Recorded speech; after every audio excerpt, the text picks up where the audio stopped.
Good morning, members, officers and members of the public. First of all, it is with great honour that we have Reverend Nick Brown, the presenter from Lincoln, in the council chamber, for him to say prayers for us. Thank you. Over to you.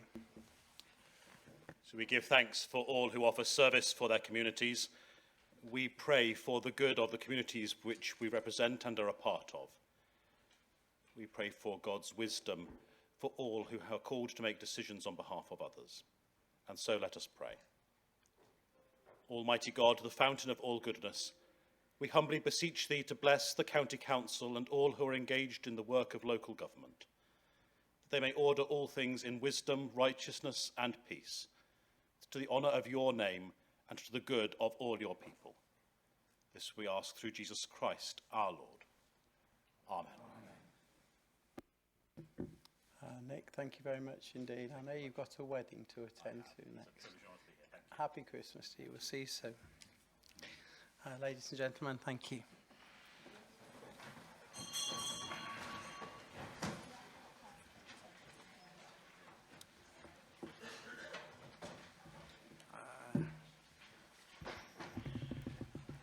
So, good morning, everybody. First of all, we'll address any apologies for absence, and I understand that our Chief Executive, Debbie Barnes, has got those at the ready. Thank you. Thank you very much, and good morning, everybody. We've received the following apologies. Councillor Brooks, Councillor Carter, Councillor Davey, Councillor Davies, Councillor Hassan, Councillor Overton MBE, Councillor Parkin, Councillor Tyrrell and Councillor Mrs Vernon. Thank you. Chairman, Councillor Alexander Moore sends his apologies. He may be late or he may not be here. Thank you. Okay, fine. We'll... Here he is. And there we have him. Councillor Moore, good morning. Moving on then to if there is any declarations of interest. Do any councillors have any that they wish to declare this morning? We'll take it that there isn't then. Moving on to the minutes of the meeting held on the 15th of September. Am I right that the minutes of the meeting of the County Council can be approved? Sorry? Oh, I beg your pardon. Yes, Councillor. Mr. Chairman, I just would like it to be noted that I left the previous meeting at the review of financial performance for a previously noted financial pecuniary interest. Thank you. Yes, I seem to remember. Thank you very much, Councillor Rowe. Okay, that's now noted. Is everybody happy that I approve the minutes of the meeting in September now? Agreed. Thank you. Okay. Next, thank you, is to welcome our newest member to the County Council from the electoral division, Paul Martin. Where is he? Paul. Every congratulations. Welcome to Lincolnshire County Council.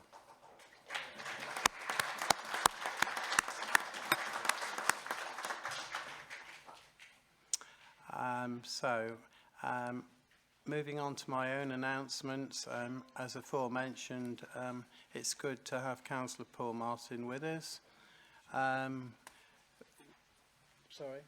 We need to note the item 4, Chairman, the electoral return. I know you've announced that Councillor Martin's here. All right. So I need, apparently I need to formally ask for the electoral return to be noted. Are we now happy? Yeah. Thank you very much. I think we have a new monitoring officer watching what's going on as well. To my announcements, which have been circulated, and we often talk about Lincolnshire having world business leaders, and increasingly we recognise that the defence sector, and especially the technologies side of the defence sector is one of our greatest strengths.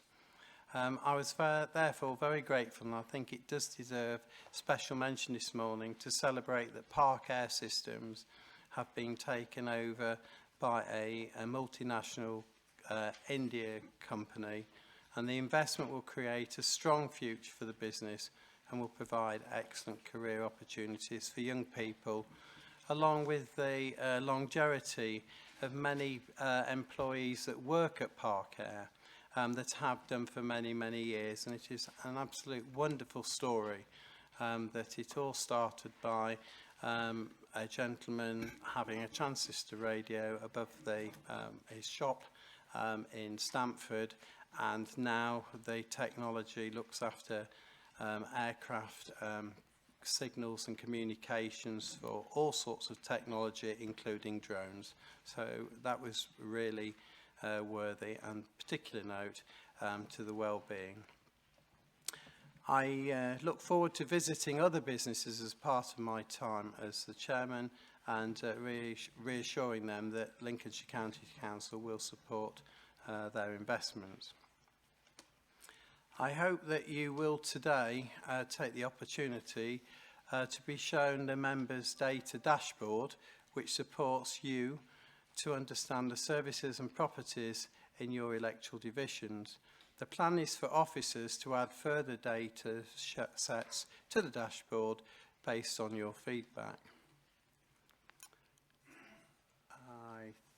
I think that concludes my statement. The rest has been circulated, and so therefore I'd like to move on to item 6, which is statements and announcements by the leader and members of the executive. I'd like to invite Councillor Hill. Would you like to speak on these statements, please? Just briefly, Chairman, I have just circulated an item which is relevant to item 7 on the agenda, and basically that is a proposed, well, the list of schemes which, if the 3 councils agree to go out to consultation on devolution, that's what the government has agreed with ourselves, what will be made available. In summary, there will be £2 million for the UK Food Valley to promote that and encourage that very successful scheme we've got supporting agriculture. Flood prevention in Market Raise and Kirkby-on-Vane, £2 million for Grantham Street Works improvements in the town, £3.3 million for Netherland Roundabout, £9 million for rebuilding the old Roman bank in Sandilands in the northeast of the county, and £2.2 million for Sleaford Moor Enterprise Park. Just to remind members, the part of the devolution deal is that this is for the first year, and it is, as you'll see from the note, it is subject to DLUC restrictions or DLUC considerations, so it have to be schemes which are done in a set timescale and to a set criteria, and it is part of the deal that if the 3 councils agree, these schemes will then proceed in the next year, and it's sort of a kickstart of the devolution programme. So I'll table that now so members are aware. Thank you. Thank you very much. So other statements by members of the executive have been circulated. Councillor Clory. Thank you, Chairman, if I may. As members know, this week, His Majesty's Inspector of Constabulary Fire and Rescue Services, HMI, published the report following the inspection of Lincolnshire Fire and Rescue earlier this year. I must open by saying that the Chief Fire Officer and I welcome the findings of the report, and there are many positives in the report which recognise the direction we are taking, and most importantly that there are no new areas of concern. Lincolnshire Fire and Rescue's positive direction of travel, in particular our response to fires and emergencies, together with our approach to major incidents, has received recognition. These areas have been noted as good by the Inspectorate, which I know is reassuring to the communities we serve. HMI also identified 2 areas of promising practice, which relate to the effectiveness of our co-responding service in providing life-saving trauma care across our county. And it is worth noting, Chairman, that we sustainably fund this capability. It also relates to our assured level of risk model that continually reviews where our highest risk areas are and how we align our resources to ensure that we can minimise the risk through response, prevention and protection activities. The report notes that Lincolnshire Fire and Rescue has made good progress, and we will continue to build on this with clear plans that form part of our business as usual approach to continual improvement. Chairman, we fully accept the findings and acknowledge that there's more to do in supporting our staff with continued focus on making sure all our staff feel confident to raise concerns and are able to access support when needed. We also continue to focus on equality and diversity of the services workforce, and we are confident that the steps we're taking to revitalise communications and engagement, together with our plans, will deliver further positive progress in these areas. And finally, Chairman, if I may, we are delighted to let you know that Lincolnshire Fire and Rescue has been accepted as the first fire and rescue service in the UK to sign up to the National Prevention Concordat for Better Mental Health. Lincolnshire County Council is already a member as part of the Lincolnshire Integrated Care Board and via the joint chair of the Integrated Care System. And this demonstrates that as one council, we're committed to preventing poor mental health in residents and not just treating it. Also, by Lincolnshire Fire and Rescue being a member in its own right, this gives our communities further assurance that we are here to help and support them, and our pioneering work in this area also means that other fire and rescue services will be able to learn from Lincolnshire. Thank you, Chairman. Thank you very much, Councillor Crawley. And I'm sure all members would like me to join with me in thanking Mark Baxter for the progress that he continues to make and the way that he works with our executive member. And it's good to listen to the reviews that are continuing to go on, because that is the way of par excellence and always staying at that particular level, as we're also trying with flooding, but that's another issue. Councillor Wendy Bowkett, you'd like to address us. Thank you. Thank you. Mine's not going to be as long. I'd just like to mention, as you all know, that we've just had the latest CQC inspection of adults. We were the pilot in Lincolnshire, the first one, and the ratings have come out as good. I'm extremely proud of all of our staff members who were involved in this, as I'm sure the whole of the council will agree. And also yesterday we were mentioned in dispatches by the MP Helen Whately, who was a Minister for Social Care, and indeed I did meet her as well at the Adult Care and Children's Conference yesterday. And she was very well, she knew a lot about Lincolnshire, and she was congratulated us on our indeed excellent adult care and indeed our council. So was really proud to do that. So just like to mention that and have it noted. Thank you. Thank you very much, Councillor Bowkett. Yes, we are there at that. Thank you very much indeed. Members, we are now going to move on to item 7, and before which is the devolution proposal for Greater Lincolnshire and the consultation activities. I'm proposing that a temporary suspension of council procedure rules for this item and item 13, and I will therefore move, and forgive me for doing the housekeeping duties, that there be one debate on the motion of this item, and that the independent arrangement... Okay, yeah.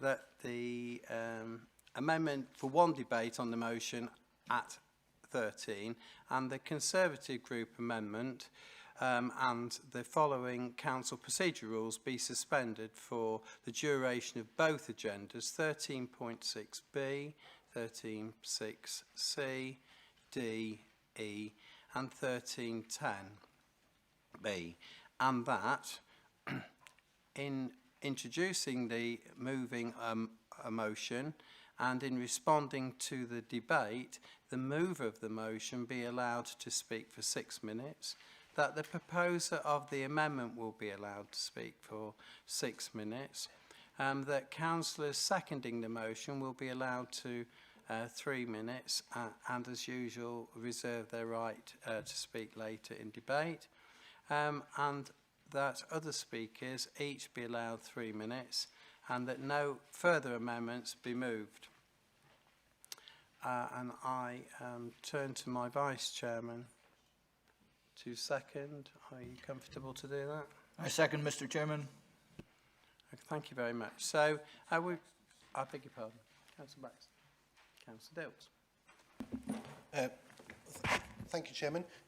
Could you just outline the reasons why you wish to suspend standing orders rather than go through the usual procedure for amendments and so on? Thank you. As I understand it, that's a normal procedure, and it's also to enable to debate to be taken more freely. Councillor Dills? Oh, I beg your pardon. Chair, if it's for normal procedure, why do we have to vary this? Surely the normal procedure would be the procedure laid down in the Constitution. I'm simply... I understand that when there's been an amendment, it's normally that we put it into one procedure. Councillor Dills.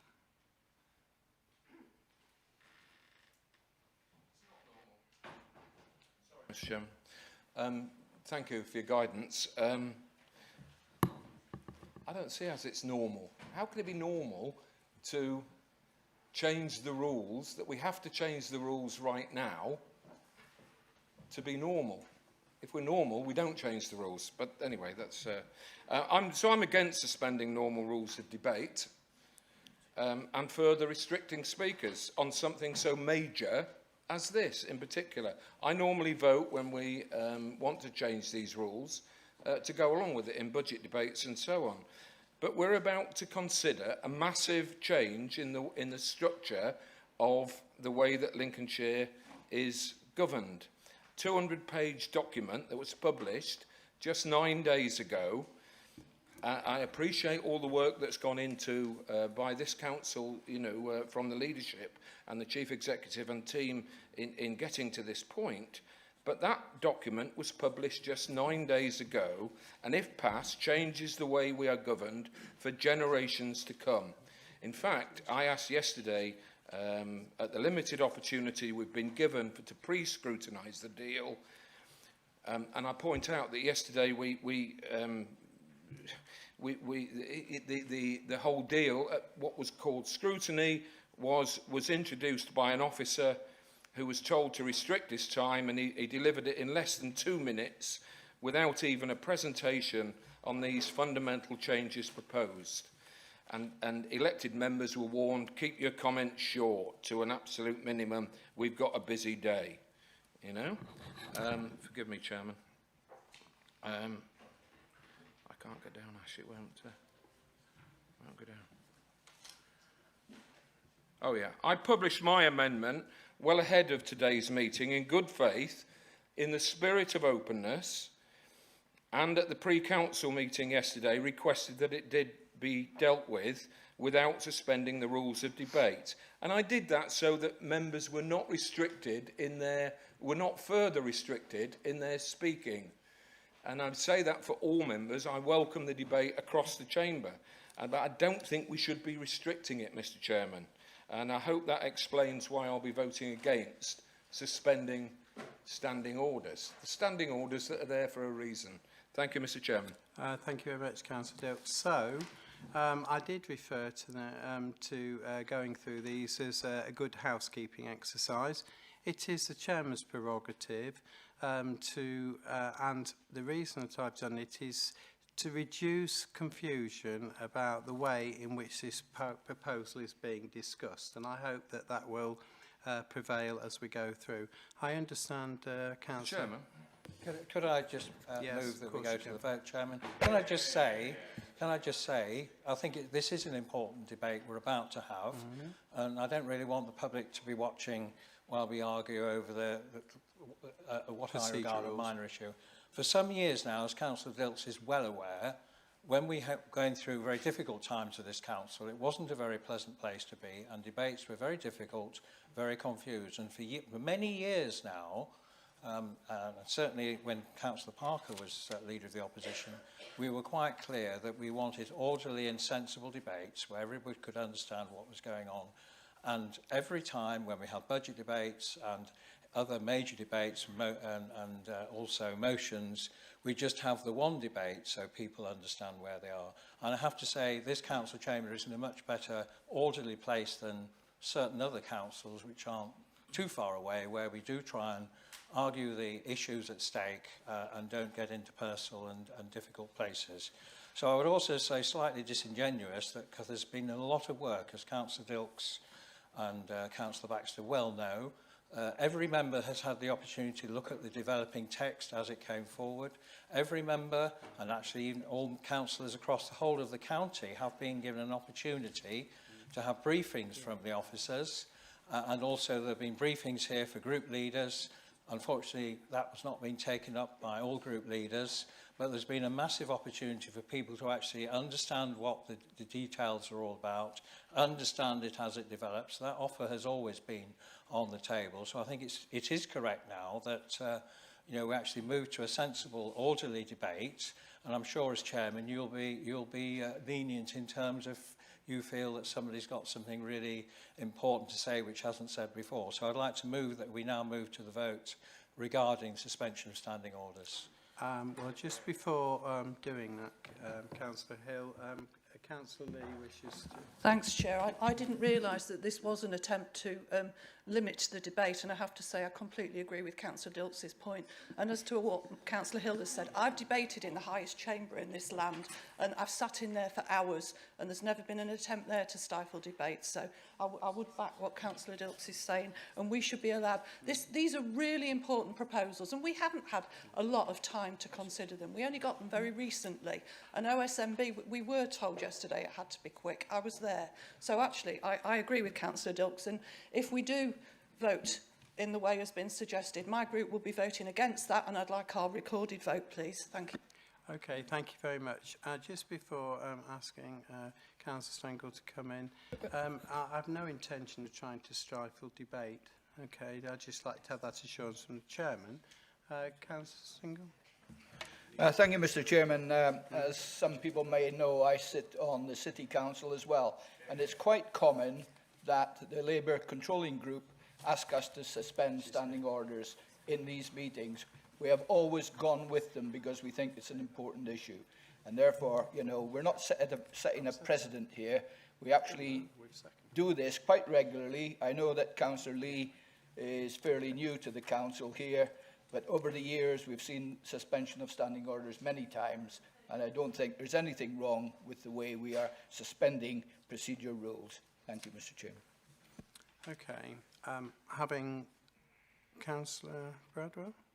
Yes, Mr. Chairman, I was just going to say I'd like to second what the leaders just proposed. Thank you very much indeed.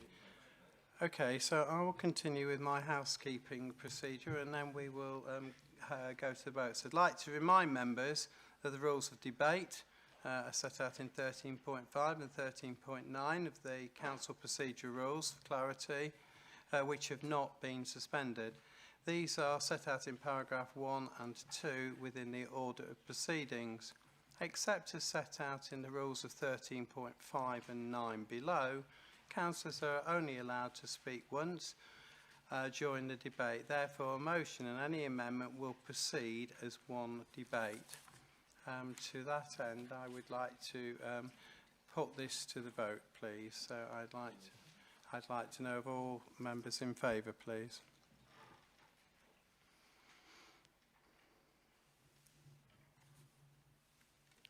And those that are against? 2, 4, 6, 7. And any abstentions, please? Thank you very much indeed. Therefore, that motion is now carried, and I invite Councillor Hill to speak on moving. Sorry, I beg your pardon. Mr. Chairman, I'm being prompted by colleagues that they would like their vote recorded. I'd certainly like mine recorded against that. Thank you. I can have that recorded. Okay. Thank you. Thank you. Okay. Councillor Hill again. if I can get on with the very important main debate, which I'm sure members will have the opportunity to respond, as you said. I think today this is a very important day for the County Council and indeed for all of Greater Lincolnshire. As members are aware that since the Scottish referendum 8-9 years ago, whenever it was, the government here has been progressing a devolution deal or devolution across the whole of England. And certainly Scotland and Wales have had devolution. All the urban areas, the metropolitan areas have also achieved devolution, and now rural areas are being invited to take part in that. So, as we say, there's been a lot of work done to produce this devolution document. It's not an easy procedure, and it is due to the way the government has framed it. It's been a difficult process to get through, and as members are also aware, in Lincolnshire we've been trying to achieve devolution status for Lincolnshire for 6 years, and there have been many debates and internal debates and discussions with government, and as different government ministers and prime ministers have come and gone, the actual terms of devolution debate have changed quite considerably over that time. So we've long wanted to have devolution. I don't think there's anybody in Lincolnshire who said they wouldn't want devolution. Why wouldn't you want more powers? Why wouldn't you want more money coming to your area? And why wouldn't you want more flexibility in terms of what we do? And what we're being invited today is to agree these proposals, which will then go out to consultation to the public for the next 8 weeks or so.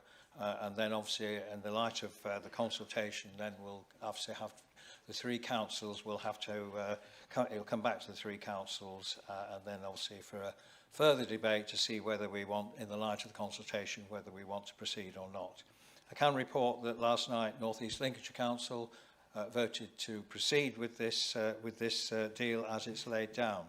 And as you see, I'm sure members have had time to read all this. Hopefully they have, and not just starting to read it now, which is sometimes going to wonder with some of the earlier comments, that obviously it will mean £24 million for the next 30 years coming into Lincolnshire.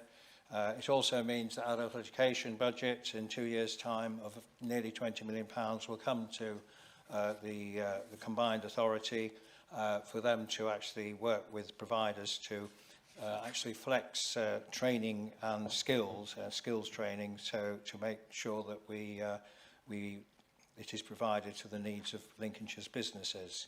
And also there is all sorts of other flexibility and powers and support that we will get from having this deal. Last year, actually, we did actually consult with businesses and the local enterprise partnership, Greater Lincolnshire Local Enterprise Partnership, on our behalf, consulted businesses in Lincolnshire, and unanimously and overwhelmingly they supported these devolution proposals, and actually their only complaint was, why isn't it happening straight away? So I think whenever we look at what we want for Greater Lincolnshire, and this is all about economic development and the prosperity of our area, we should listen very carefully to what the employers and the people who actually provide services and provide profits so that taxes can be paid and investment can be made. They are very, very clear that they want it, and they want it straight away. Because they can see what's happening elsewhere. They can see what's happening in the likes of Manchester and the likes of Birmingham and the likes of Teesside, where you can see, and the government's not secret about this, it makes it quite clear that if you do become a combined authority area, in our case a county combined area, you will get privileged position. You will be at the top table. You will get better deals than everybody else. And there's no secret in that, and I think that's what we've got to understand. And when I've been going to regional meetings and other meetings, it is very frustrating to sit there when I hear the Mayor of Birmingham say, or Mayor of the West Midlands saying, well, I've just got this, I've had a chat with this minister, and I've got this deal, I've got that deal. Yes, we still get stuff for the rest of us, but they get the cream of the pot, and we get what's left over. So I think it's important when we come to decide whether we want to do this deal or not, we bear that in mind. And I think, to me, the other thing which is really, really important, if this deal does go ahead, it does cement Lincolnshire as a discrete and defined area of the United Kingdom where we will actually, when we know what Lincolnshire has to offer, and we know we have a great deal to offer the country, but also it will mean if we are then a mayoral combined, county combined area, that will be set in stone by government. And I think in the past we've always suffered, both parts of Lincolnshire. We've been part of the East Midlands Regional Assembly. I think North and North East have been part of Yorkshire and Humberside. And we've all, you know, and we've never done very well out of that. In our case, all the good stuff went to Derby, Nottingham and Leicester, and we were left the scraps. Similar things happened there. I think also, if we do have a mayor for Greater Lincolnshire, there'll be one of 11 only who will have direct access to ministers. So I think when we're deciding this, do we want to throw all that away? I'm not pretending this is a perfect deal. No one is. Are we saying this is all we want? No, it's not. It is a journey. And I think the decision we've all got to make, you know, do we want perfection? Do we want everything exactly as we want it? And we're just going to say no to this and we'll let others be in the fast lane and we'll sit in the lay-by watching them all go by? Or do we accept it's not a perfect deal and there are issues with it? I don't think everybody knows that. And we just turn our noses up at a very massive offer which this county has now got. And we just say, well, it's not perfect, we're not having it, thank you very much, government, off you go. So I very much hope that we will accept this proposal to go out to consultation so that we are, for once, in the fast lane of the national debate.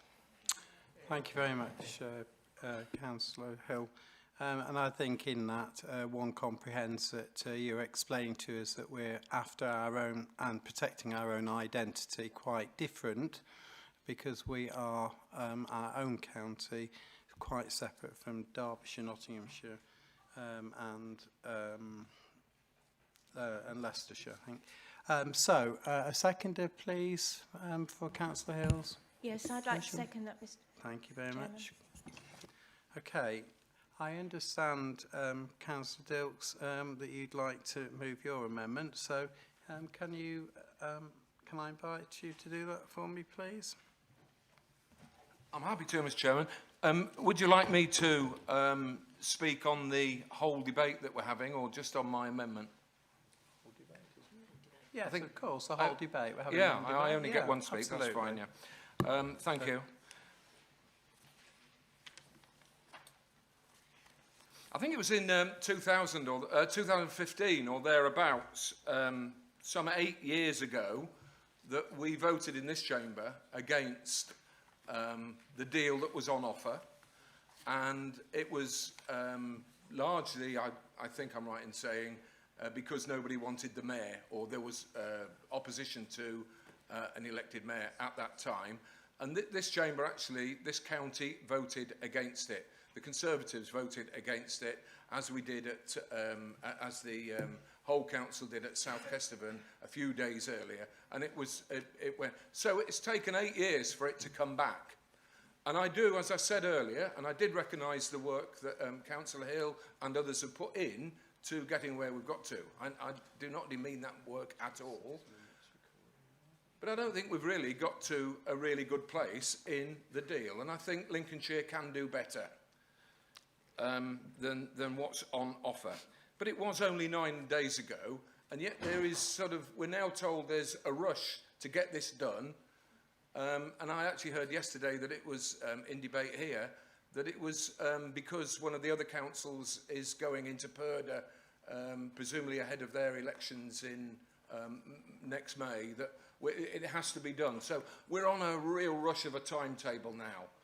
You know, so it's kind of, you know, 8 years of waiting, and then off we have to go. And I'm just saying, hang on a minute. Let's get this right. Let's do the best possible deal that we can for Lincolnshire, not just sort of accept this deal in a rush and be, you know, having to go down this timetable because it is, you know, a rush.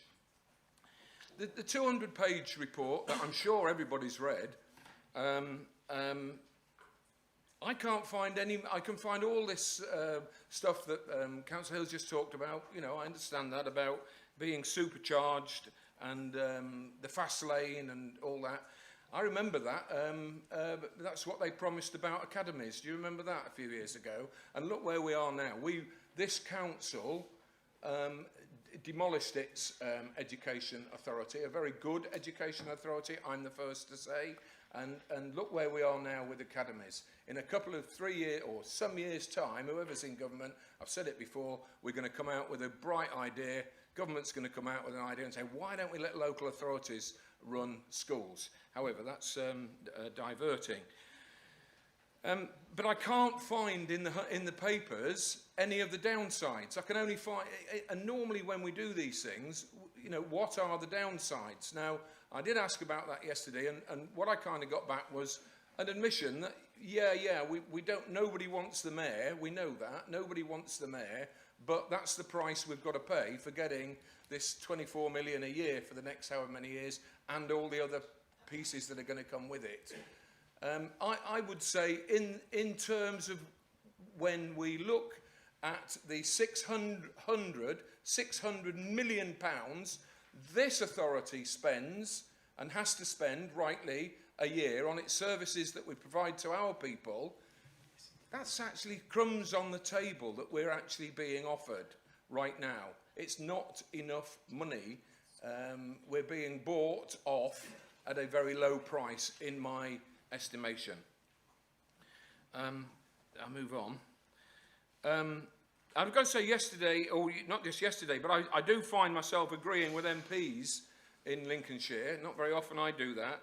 But, you know, Sir Edward Lee, who was first out of the blocks last Wednesday when it was announced, speaking against the deal, saying he welcomes the extra money, if indeed it is extra money, he said, and he wasn't convinced it was. The money that we should be getting anyway in this council, and so it's a bit of a failure, I've got to say, of recent, you know, parties of all colours, if you like, that we haven't had that money and proper investment, if that's what you're saying that we haven't had in Lincolnshire, and I agree. But, you know, what have our MPs been doing, and where are they left in the deal, I've got to say. I don't think, you know, a mayor, the one person for government to talk to represent the whole of Greater Lincolnshire, is going to deal with that. But then when we look at, when you raise the problem of the mayor that nobody wants, what we get told is, the mayor's not going to be in charge. He's not going to boss us about. That's what we got yesterday, you know, in the debate. You know, don't worry. Tax-raising powers. A couple of members from the other side quite rightly asked about, hang on a minute, what tax-raising powers is the mayor going to have? And he or she is going to have tax-raising powers. And, you know, Councillor Hill, you know, obviously defending that, probably justifiably said, don't worry, it's unlikely they'll get used. Well, that's fine, but they're in there, aren't they? So if they're not going to be used, let's get rid of them. 30 seconds. Sorry. 30 seconds. Oh, dear. So I'd just say this is a massive decision. Don't be sold down the River Humber, and certainly not for such a small price. Lincolnshire deserves better. This is... and I move on. I haven't spoken about my amendment at all because I haven't had time, but perhaps I'll ask for a little indulgence if I may. The amendment, thank you, Councillor Hill for nodding, but the amendment I'm doing is, I'll keep it very brief if I can, but the devolution is supposed to be all about making local decision-making more local, and yet we're not prepared to give local people, our residents, who elect us, a vote on whether or not they want a mayor. Yes, we've got the consultation, and, you know, when I look through those questions, I think it's, you know, are you in favour of motherhood and apple pie? It does not ask them, are you in favour of a mayor or not for the whole of Greater Lincolnshire, from Boston to Barton-on-Humber, from Scunthorpe to, where shall we say? Spalding, Scunthorpe to Spalding, over 80 miles, you know, that's not going to work incredibly well, I've got to say. So all I'm saying, and I see the addendum that's been added to my referendum, call for a referendum. What's the hurry? Let's get this right. I see that saying it's going to be £1.3 million to have a referendum. Oh my God. That's a small beer in the cost in terms of how much it's going to cost to set up Okay, the mayoral Councillor office. Dilks, I think we're moving sort of away from the criteria of the amendment that you were mentioning. I thank you for your Thank you. forbearance. That's I'm all right. sorry I went over the 6 No, minutes. that's quite all right. Could I just, I didn't want to interrupt Councillor Dilks mid-speech, but can I just point of information? If you actually look at, I think it's question 5 in the proposed consultation, it actually sets out very clearly what the governance structure will be, including a mayor, so the question will be asked as part of the consultation. Thank you very much. Councillor Dilks, do we have a seconder for this, please? Thank you, Councillor Cleaver. Yes, I should like to second the motion and reserve my right to speak before the vote on the amendment is taken, please. You can... Is that okay? Yeah, I'm not stifling debate. That's Okay. quite all right. Thank you. Thank you. Okay, so who have we got that wishes to enter into debate on the amendment? I can see Councillor Baxter indicating. Yep. Yes, I'm surprised that there aren't more people with a hand up, really. You weren't specifically asking for people who were in favour of the amendment, were you? It's a general debate at this point. Yeah, so I am quite surprised that there isn't a forest of hands wanting to speak up in support of a mayor, or for the money, or for the other changes to government in Lincolnshire. So what I did hear from Councillor Hill is he didn't say these words, but don't let the perfect be the enemy of the good. And I kind of understand that, and I agree it's not perfect. And I agree that the current situation of all the money being spent from Westminster, that's not the right situation either. But we're not talking about all the money being repatriated to the taxpayers of Lincolnshire. We're talking about a relatively trivial amount compared to the £650 million that we spend each year as a county council, plus whatever they spend in the north. As I understand it, it's about £20 per resident of Lincolnshire. £20 per annum.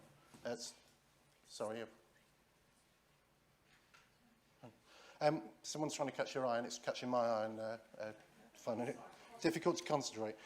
Anyway, so £20 per person, and we're talking about some money coming down to try and bribe us into taking this mayoral thing, which is administratively easier for people in London. But this is the crabs in a bucket approach to public money. You say there's only 11 authorities where they have this mayor, and so we'll be on the top table. But when they do more deals, there'll be 15, there'll be 20, there'll be 30, and we'll all be arguing about the same money. The millionaire elites that run London and run the rest of this country, there is plenty more money available. They just don't want to give it to us. They don't trust us, and we should.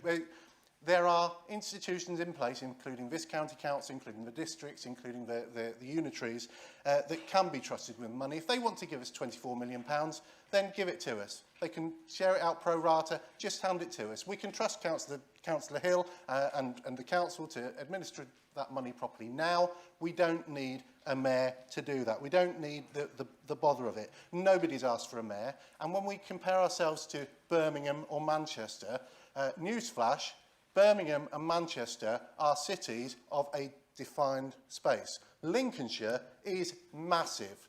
As Councillor Dilks said, from a meeting in Scunthorpe one day and a meeting in Spalding or Stamford the next day, a meeting in Deeping one day, a meeting in Doncaster the next, it's simply impossible for someone to do that. And I think sorry. I mean Scunthorpe. I was looking for the alliteration.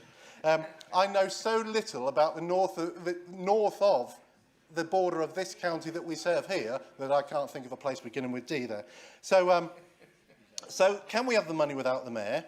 Can we have a better deal, please? There are some good elements to it. I think it means the demise of the unelected, unaccountable LEP. That's a good part. Your time is but there. Instead, we're instead choosing an elected once every 4 years, but wholly unaccountable mayor. So please vote for the amendment. Thank you very much. I understand Councillor Bowles would like to speak. Thank you, Chairman. Yeah, there's a lot about devolution that I can support. living where I live and representing where I represent in Gainsborough, it's an everyday reality that we are far more aligned with Scunthorpe and North Links than we are with the south of this county. Lots of my residents work in Scunthorpe, lots of my residents' children go across to the North Links border for education. At secondary school, they go across that border for further education to John Leggett College, etc. They spend their money in Scunthorpe shopping, they spend their money in Scunthorpe socialising. So from that point of view, I fully support the Greater Lincolnshire project and devolution in that sense. Absolutely no argument from me whatsoever on any of that. However, I have to listen to those same residents. And since this became public, my inbox is inundated with people telling me quite forcefully how they do not want and do not see the need for another layer of local government in Lincolnshire. So I have to represent those views.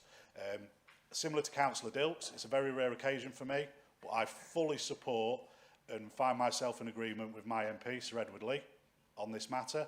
I think he's hit the nail on the head perfectly in everything he's said, so I won't reiterate that. I think, you know, he's spot on, in my opinion, on this issue, so fully support him on that. So unfortunately, I won't be able to support this as it stands. There are far too many unknowns and what-ifs for me to support going down this track at present. As I say, I'm not against devolution in any shape, fashion or form. It's the mayor thing. I voted against it when it came last time for the same reasons, and for the same reasons I will vote against it this time. There are still far too many unknown and uncertainties that can potentially come back to bite us in a year, 2 year, 3 year time. In terms of the amendment, whilst I agree with the sentiments of the amendment, I also won't be able to support the amendment given the cost of going out to referendum. But I think what should happen, the question that is within the amendment should be included within the consultation, because the questions within the consultation, as I can't remember if it's Councillor Dilts or Councillor Baxter or Councillor Cleaver, either it might have been, they are your typical woolly questions. They're not direct, they're not to the point. I think it would be far more beneficial if the direct question that is suggested within the amendment was included within the consultation. So yeah, that's my 2 penny worth, Chairman. Thank you. Thank you very much. Councillor Brockway. Thank you very much, Chairman. I agree with Councillor Dilts when he said that Lincolnshire deserves better, and this deal is a big step towards that better. The deal really opens the door. It isn't a finite thing in the sense that once the deal is done and then it's finished.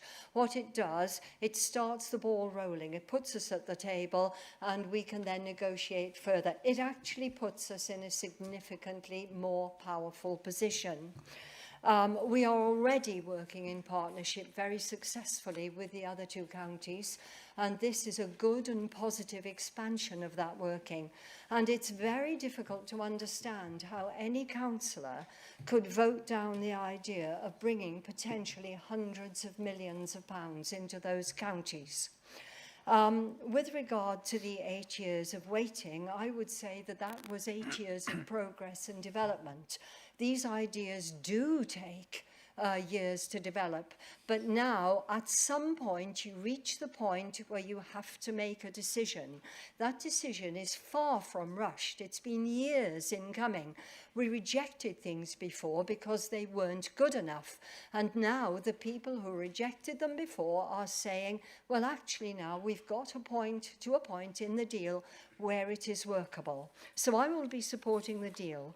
With regard to the referendum, I don't agree with it on the basis that I think, you know, there does come a time when you actually have to represent your residents and make decisions. For a referendum to be fair, it would be reasonable to expect that everybody answering the referendum reads and understands the whole deal. Okay, this is a very complex thing. Sometimes we have to take decisions that some of our residents will like and some of us won't. Also, you have to be very, very careful about the wording. When you say things like, do you want a creation of the extra layer of government? People are going to say no, because you've directed the question. But if I ask the question, would you support a devolution deal to bring extra hundreds of millions into Lincolnshire hands?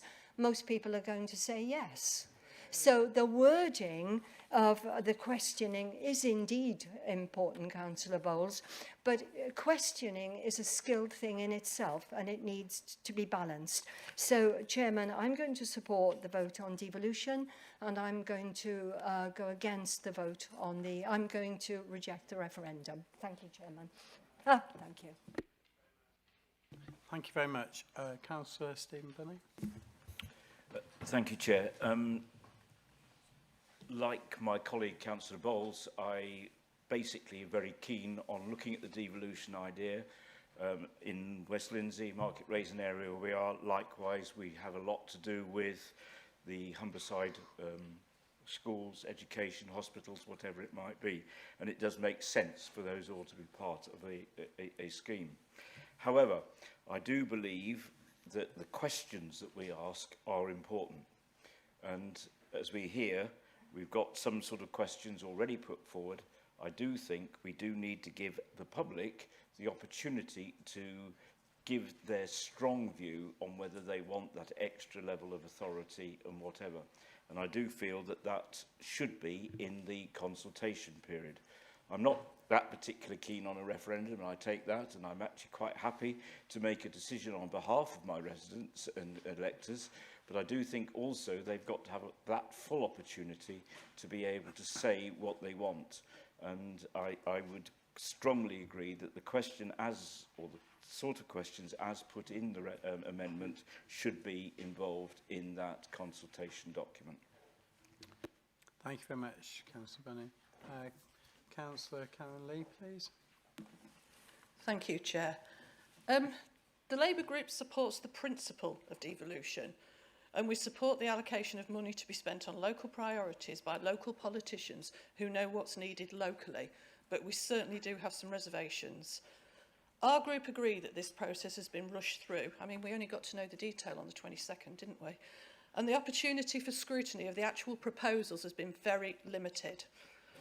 Our group's single biggest concern focuses on the requirement for an elected mayor. That proposal will involve the expense of a mayor's salary, a mayor's office, plus the expense of an extra election to decide upon who that mayor will be. We appreciate there are set-up payments for the mayor's office, but that office would incur expenses long after those payments stop. I might not be very experienced in this chamber, but I've been to a higher chamber and I know what an office costs to run, you know, and that doesn't stop after 3 years. We worry what restrictions are in place should the mayor choose to set a precept, and we worry about who the mayor might be, especially in political times that we're in like now. I really worry who the mayor might be. We feel strongly that the people of Lincolnshire should be able to choose if they want devolution to include a mayor, but they're not being given that choice. And if we don't have a referendum now, we can't go back and do it later, and I think that's really worrying.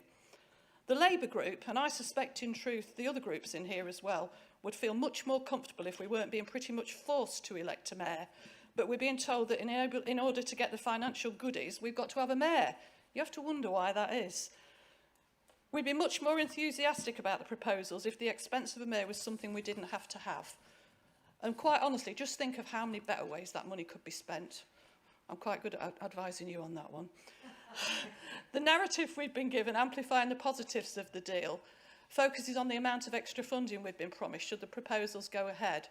Because 24 million annually, plus the one-off spend of 28 million, does sound like a lot of money. But when we think about the last council meeting, when we talked about an underspend, actually 24 isn't that much.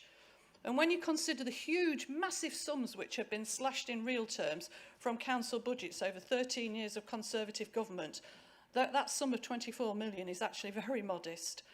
When we consider too what those sums might buy, it's a modest sum. The details of where that money will actually be spent are pretty vague. We hope on our group that the initial funding offer can be built upon, as been promised, and that the money will be spent to benefit all areas in an even-handed manner. Don't think we're holding our breath, though. So, in summary, the Labour group do have concerns about the proposals in front of us, which I've laid out. On balance, though, we feel it wouldn't be in the interests of those we represent not to have even that amount of extra money spent locally.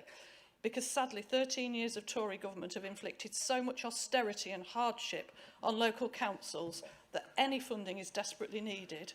time. So, with reservations, I'll finish. We will be supporting the amendment, but should that fall, we'll support the proposals in front of us today. Thank you for bearing with me. You're very welcome. Councillor Crawley? Thank you, Chairman. I will be brief. The last time devolution was voted on, I wasn't a county councillor, I wasn't in this chamber, but I was at North Kesteven District Council and I voted for it. And I was disappointed that it fell at this authority and at South Kesteven District Council. But to be fair, this deal is far better than the previous one.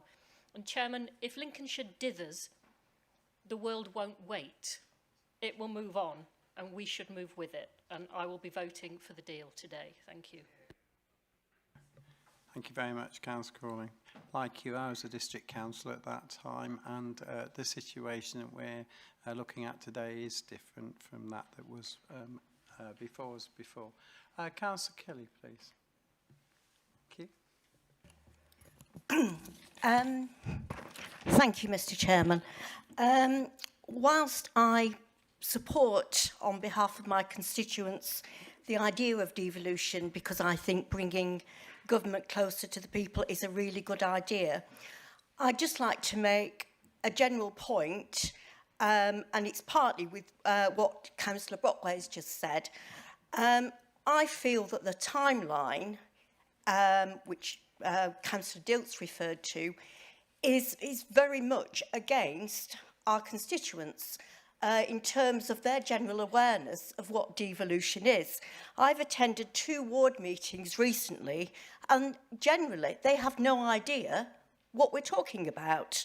On the local news on Look North the other day, they did a street survey and people were saying things like, no idea what devolution is it the opposite of evolution? And I just think that we have to, yes, we're going to have a consultation process, but I think we owe it, as it's such a massive change in the way that we run our country, that we owe it to our constituents to have some sort of education process.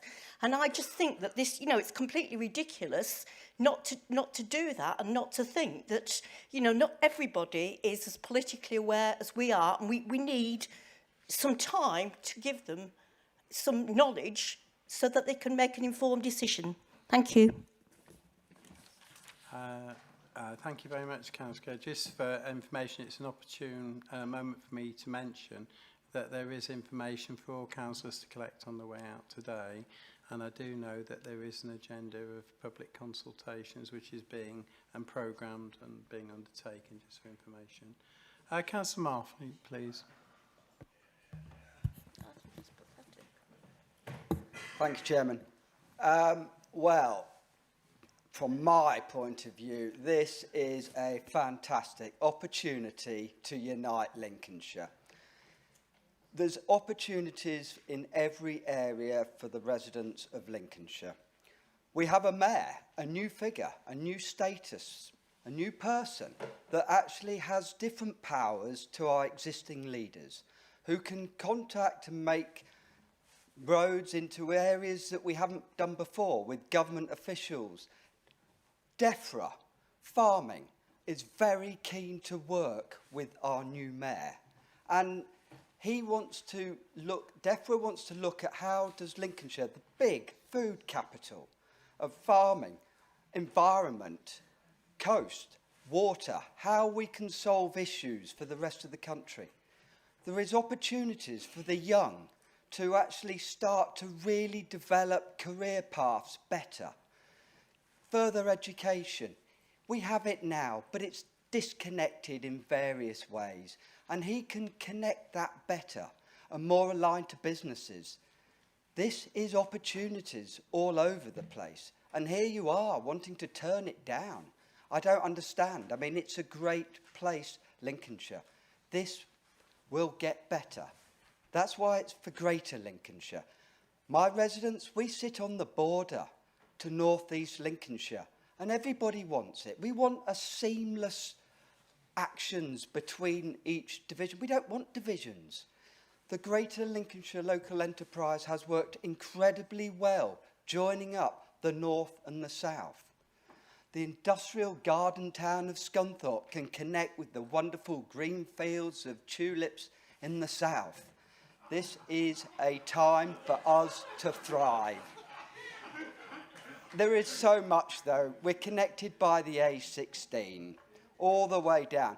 You can't actually get a bus from Louth to Boston down the A16, yet it takes all the traffic from the port through to the food, collecting it up to the south.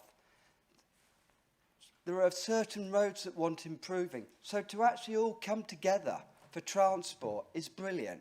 Homes, there are areas in Grimsby that do want regeneration, and we need affordable houses so that residents can stay and actually live in Lincolnshire.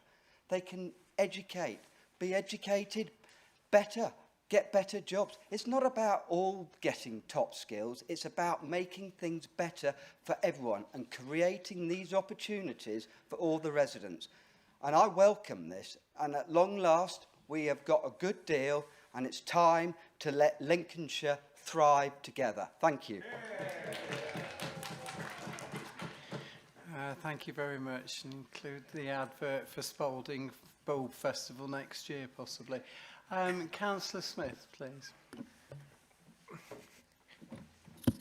Thank you, Chairman. Before I begin my remarks, one thing I will say is I will not have colleagues take lectures from the Labour Party when, in 2010, Liam Byrne left a note and said, sorry, there's no money left. That's why, for 10 years, local government has struggled to get funding, because we had no money. Secondly, Chairman, I have great sympathy with my Lib Dem colleagues opposite who have issues with the Mayor.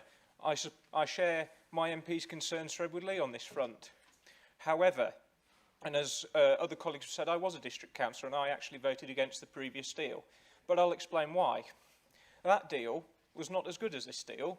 It didn't offer as much, it was more restrictive, and it certainly didn't give the residents that I represent what they needed. As Councillor Marfleet has said, my residents border both North Lincolnshire and North East Lincolnshire and are tired of government boundaries stopping them, for example, doing something as simple as using a tip that they can see out their window because it so happens to be in another boundary, so they have to use their car and use their own expense because they can't use that tip because it happens to be over the border. This deal is the first of many deals. I sit in Transport Board for the North, and I am tired of hearing Andy Burnham and others, I've managed to get this amount of £1 million for this scheme, I've managed to get this for this. While we're sat here in Lincolnshire, and it doesn't matter who's been in government, we are always forgotten. And it's time that stopped. And if that means we need a mayor so that we can go to government and say, actually, no, we need £10 million for this, and you're going to give us £10 million, and this is why. Well, if that's the cost, Chairman, and as Councillor Hill has said at overview and scrutiny, there is enough safeguards in this deal, and I know because I sat in the office and read all 52 pages of the deal booklet, which any councillor could have done could they wish to do so. There are enough safeguards that we can prevent a single individual running away with things.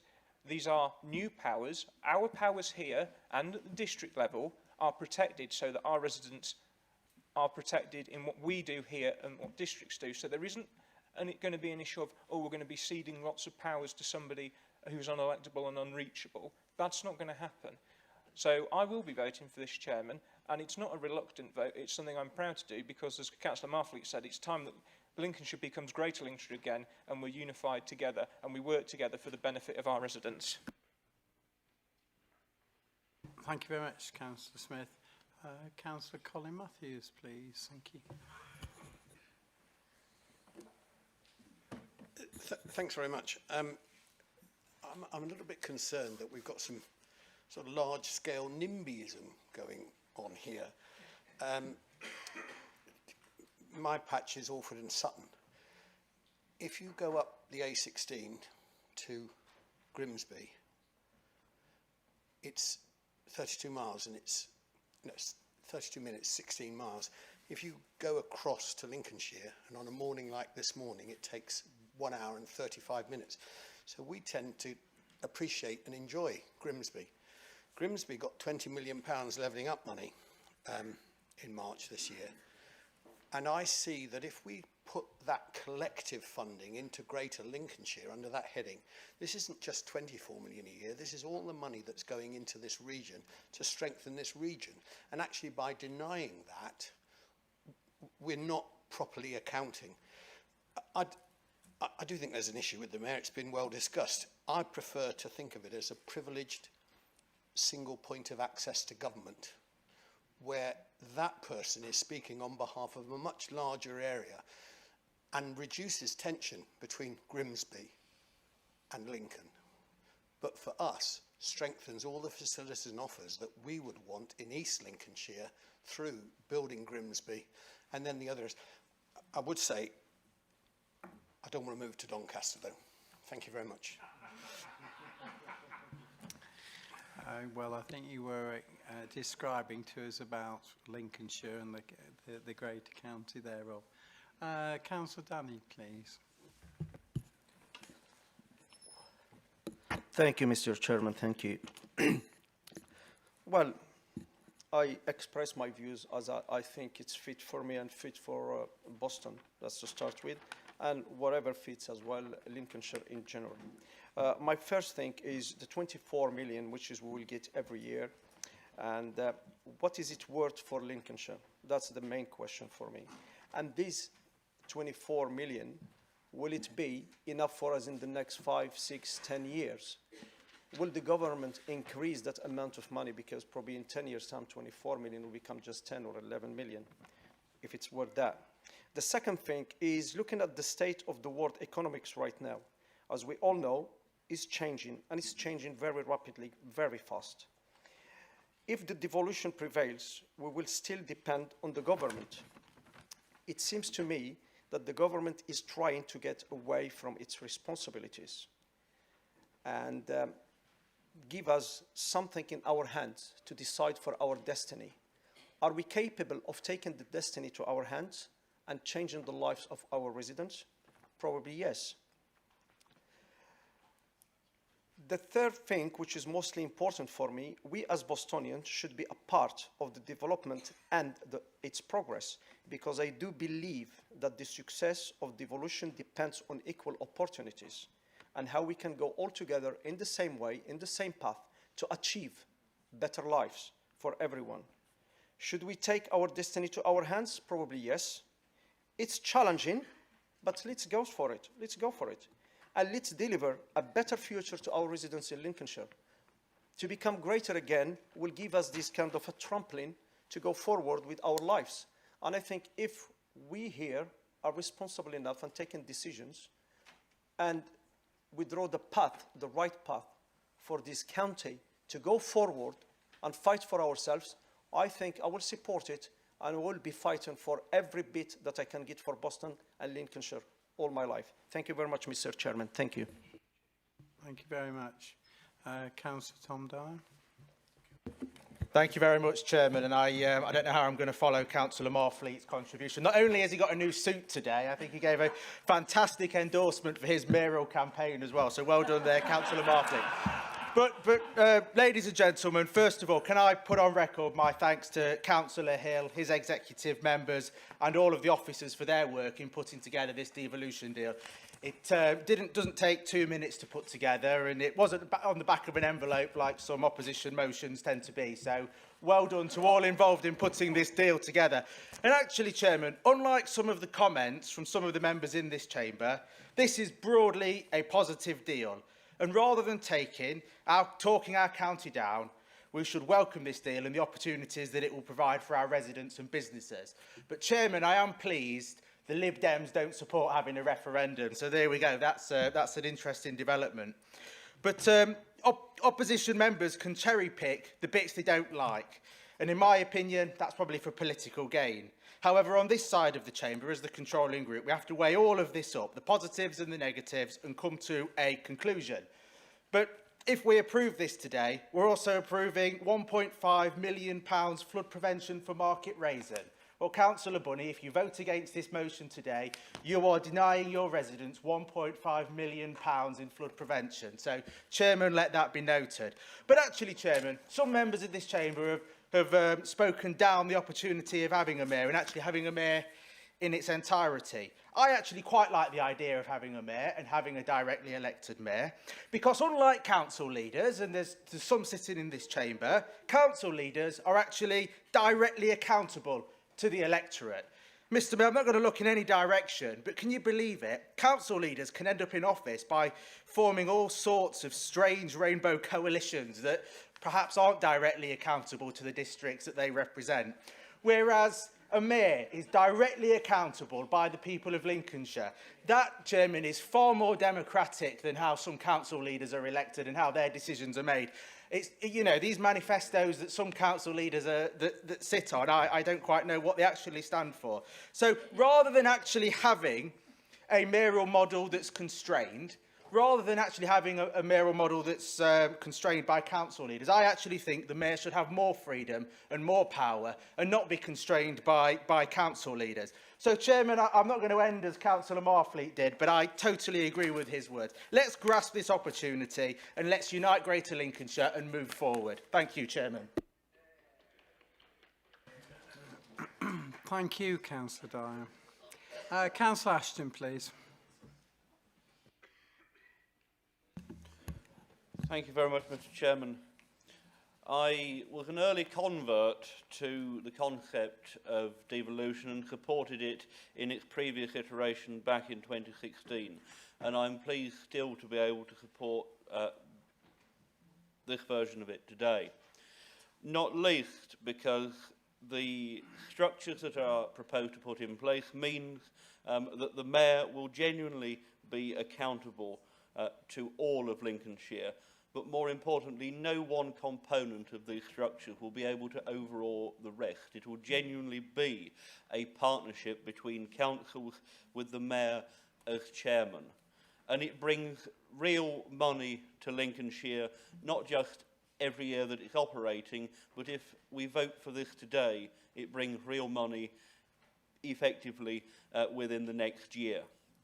And I would simply draw attention to the 1.5 million there that my colleague in front did on flood prevention, but with reference to Kirkby-on-Bane, which is on the very borders of my own division, that was badly hit in the Storm Babette weather event a few weeks ago.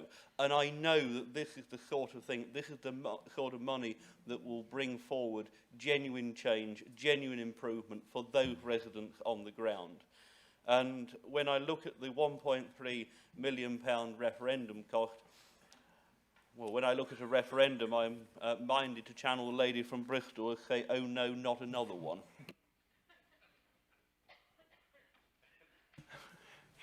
Thank you very much indeed, Councillor Ashton. Councillor Skinner, please.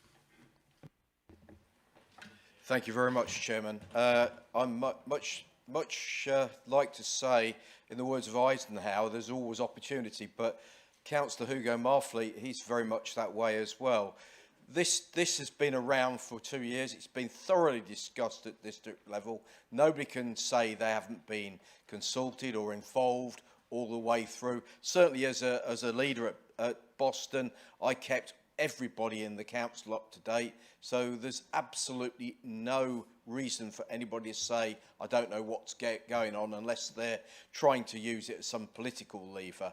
But it's like lots of other things in life. You either make the effort to find out what's going on, or you're the person that sits back.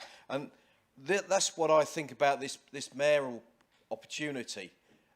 You can actually sit and just take money, or you can drive that skills agenda, which is really important for the young people in the next generations. You can drive investment into Lincolnshire. It's not just about what's coming from government, let's spend it. It's a genuine opportunity to do more for a very good place, and that's called Lincolnshire. Greater Lincolnshire. Thank you, Chairman. Thank you, Councillor Skinner. With the message of Lincolnshire again. Councillor Whittington, please. Thank you, Mr. Chairman. When I was sort of considering whether to support the devolution deal or not, I actually thought about considering in terms of some of the big challenges we face in Lincolnshire around supporting the economy with improving our skills in the county, especially at post-19 level. Also at our transport and strategic highways and how we connect a very, very large rural county. And also we've got some other very, very specific issues and challenges facing this county over the next few years and into the future around strategic housing, around affordable housing and around net zero.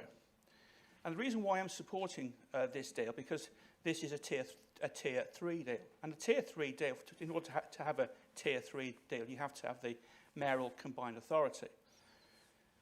But in order to access the tier 4 devolution deals, you have to be a tier 3.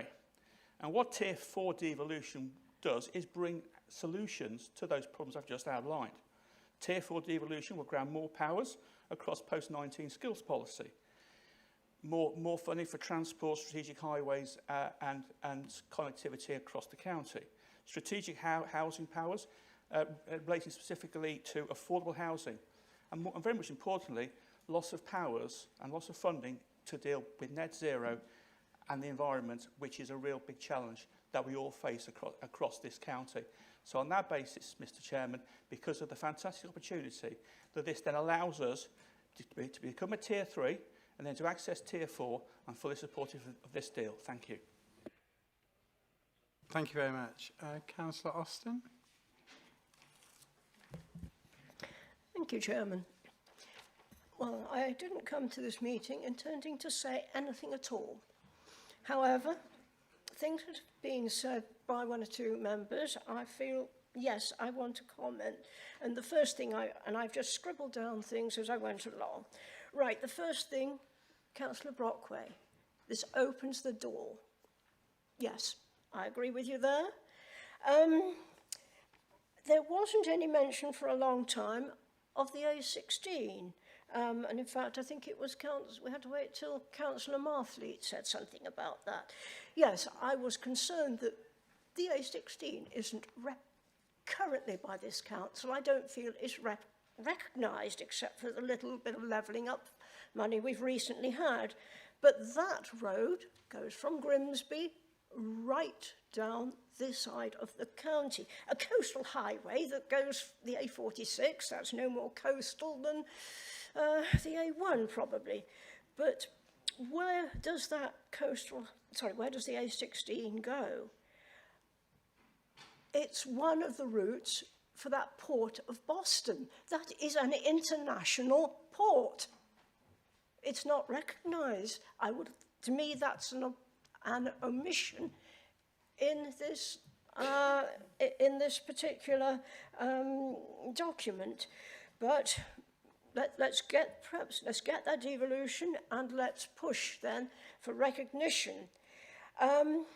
So I was pleased to see, yes, talk of the Food Valley, ports, logistics, skills. That was something we were talking about in earlier this week, wasn't it? Right. There has to be someone who is, if you like, the upfront voice. So whether it's called a mayor or a prime minister or what, yeah, I'm not fussed about that. Yes, we'll call him the mayor or her the mayor. Interestingly, it's not. This idea of Greater Lincolnshire isn't really anything new to me. I think I told someone in this room this morning. I remember as a child there was a thing called Boston Rural District Council. But in my working career, I was first employed by Kesteven County Council, then Holland County Council, and then finally Lincolnshire County Council. But to me, Lincolnshire is that whole thing from, I suppose, Sutton Bridge. If we still had our friend Councillor Bruce with us, he would be talking about that. But it stretches from there, yes, right up to Scunthorpe. And we are a county that is proud of being Lincolnshire. I'm very happy to go ahead with devolution. Thank you. And the matter of a mayor, I will accept, but I don't think it's somebody's got to be there. So thank you. I shall be supporting the actual motion. Thank you, Chairman, for your indulgence. I'm sure I would have indulged you last year, wouldn't I? It's my pleasure, Councillor Austin. Councillor Callum Cook. Well, thank you, Mr Chairman, fellow councillors, citizens of Greater Lincolnshire. I stand before you today. I stand before you today not to announce my candidacy for Mayor of Greater Lincolnshire. Not like Councillor Dyer and Councillor Marfleet, but here, ready to unfold the story that has reached a milestone point. We find ourselves on the brink of a transformative journey that holds the promise of redefining the very essence of our cherished county. In this unfolding narrative, the stage has been set for that captivating dance of devolution between the government and the local authorities. But it's not just any dance, it's a strategic tango, a choreography of promises, powers and a generous sprinkle of financial flair. So what exactly is this devolution deal, one that many of us have collectively worked on for years? Well, envisage it as a collaboration between the government and Greater Lincolnshire, characterised by an elegant devolution agreement, one that not only signifies commitment, but also introduces a comprehensive package of new powers and funding for what I describe as Phase 1. Yet, as with any narrative of progress, prerequisites must be met. The devolution agreement's realisation hinges on Greater Lincolnshire's meeting governance criteria, a pivotal step before the full spectrum of benefits can be unlocked. Now let us delve into the treasures that await us on this transformative journey. Visualise the Greater Lincolnshire MCCA, a coalition symbolising our collective strength, guiding us towards a brighter future, and at its helm, a directly elected mayor, vested with the power to lead with vision and accountability. The mayor will champion new powers in transport, housing and skills, a position of influence poised to shape our county for the better. Moreover, a minimum of £24 million per year investment for 30 years, evenly split between capital and revenue. But that's not the end of our financial uplift. £28.4 million in capital funding emerges to infuse life into place-based economic regeneration over the current spending review period. And as we navigate the early stages of this transformative journey, the mayoral capacity funding provides a solid foundation with £2 million akin to planting the seeds of progress, ensuring our mayor is well equipped to navigate the challenges ahead. And looking ahead to 25-26, the UK Shared Prosperity Fund emerges as a catalyst, enhancing our capabilities through a strategic partnership. So our mayor, armed with powers to shape local skills provision, drive regeneration and build affordable homes, is now equipped with a plethora of options. Compulsory purchase orders, mayoral development corporations. It's akin to giving them the keys to the county and say, go forth and build, dealing with the NIMBY issue. But what about transportation, you ask? Well, fear not. Our mayor is entrusted with a consolidated local transport settlement, a buffet of possibilities where they get to decide what's on the menu. Bus franchising, local transport functions, rural transport challenges, not an issue. A rural transport group is in the making to make us more connected and accessible across Greater Lincolnshire. A rail partnership, a collaborative effort with Great British Railways, supported by the government, positions us to influence decisions about our local rail network. There's more in terms of partnerships with DESNES, with DEFRA, as already has been mentioned, and last but not least, the Department for Culture, Media and Sport.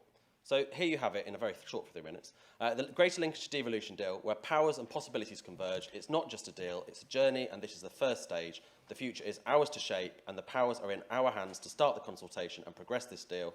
So let's begin to take back control and back Greater Lincolnshire. Thank you. Thank you very much, members. Okay, I really wonder whether I want to ask this question. Is there any other member wishing to speak before I ask Councillor Cleaver? Sorry? Councillor Richard Wright, thank you. Thank you, Chairman. I'd just like to touch on the mayor issue to start with. Like Councillor Corey, I was a district councillor in 2016. I had no problems in voting for a deal and a mayor. And whilst Councillor Dyer was talking about council leaders and rainbow, whilst doing a good impression of being zippy, then the idea of he's expressed about an unfettered mayor is probably somewhere nearer to where I see us probably going forward, only because I think government will look to make sure that a mayor can make the decisions that they need to make in conjunction with the MCCA, not just sat above it, as some people are trying to say. Now, the final details haven't been around for that long, but this has been quite considerable time in the making, and every constituent authority has been aware of this going on, so it hasn't come as a surprise to anybody. And whilst I may have not initially been a total fan of aspects of this previously, where we are now is where we are. I disagree with Councillor Hill in saying that we'll be sat in the lay-by looking at the fast lane. There isn't any room in the lay-by. You know, everybody else who's not yet got to this point is going to be sat in that lay-by, and if we turn this down, we won't even get to that position. So for that reason, I think it's a deal that we should be accepting because it's the best thing on the table. But what I won't accept from opposition members is using the public as a foil for their own objection. Saying there isn't time. In the time we've had, I've managed to brief 1 district council and 4 parish councils who will all go out and brief their residents the same way. So to say that there's no time for the public to actually take this on board, there's the responsibility on every elected member, every constituent authority to go out there and make sure that people are briefed, not briefed against, but briefed in what the opportunities are, what the pros are, and what the cons are. And there aren't many of them, because the cons are the ones we can't do anything about. The amounts of money we're going to get are set. We would have all have liked more. Everybody always wants more. But the fact is, this is what we've got on offer. This is what we should accept, and we should get on with it. We should not be using, as I say, the public that has been expressed from the other side. Go out there, make sure they understand it. Let's not waste time on amendments that don't make any sense. Let's just accept the deal as it is now and move forward. Thank you, Chairman. Thank you very much, Councillor Wright. I think you also give us a diary entry being December the 1st for all of us, for our parish councils, which very largely operate on the first week of the month. So I think we're there. So Councillor Cleaver, would you like to come back?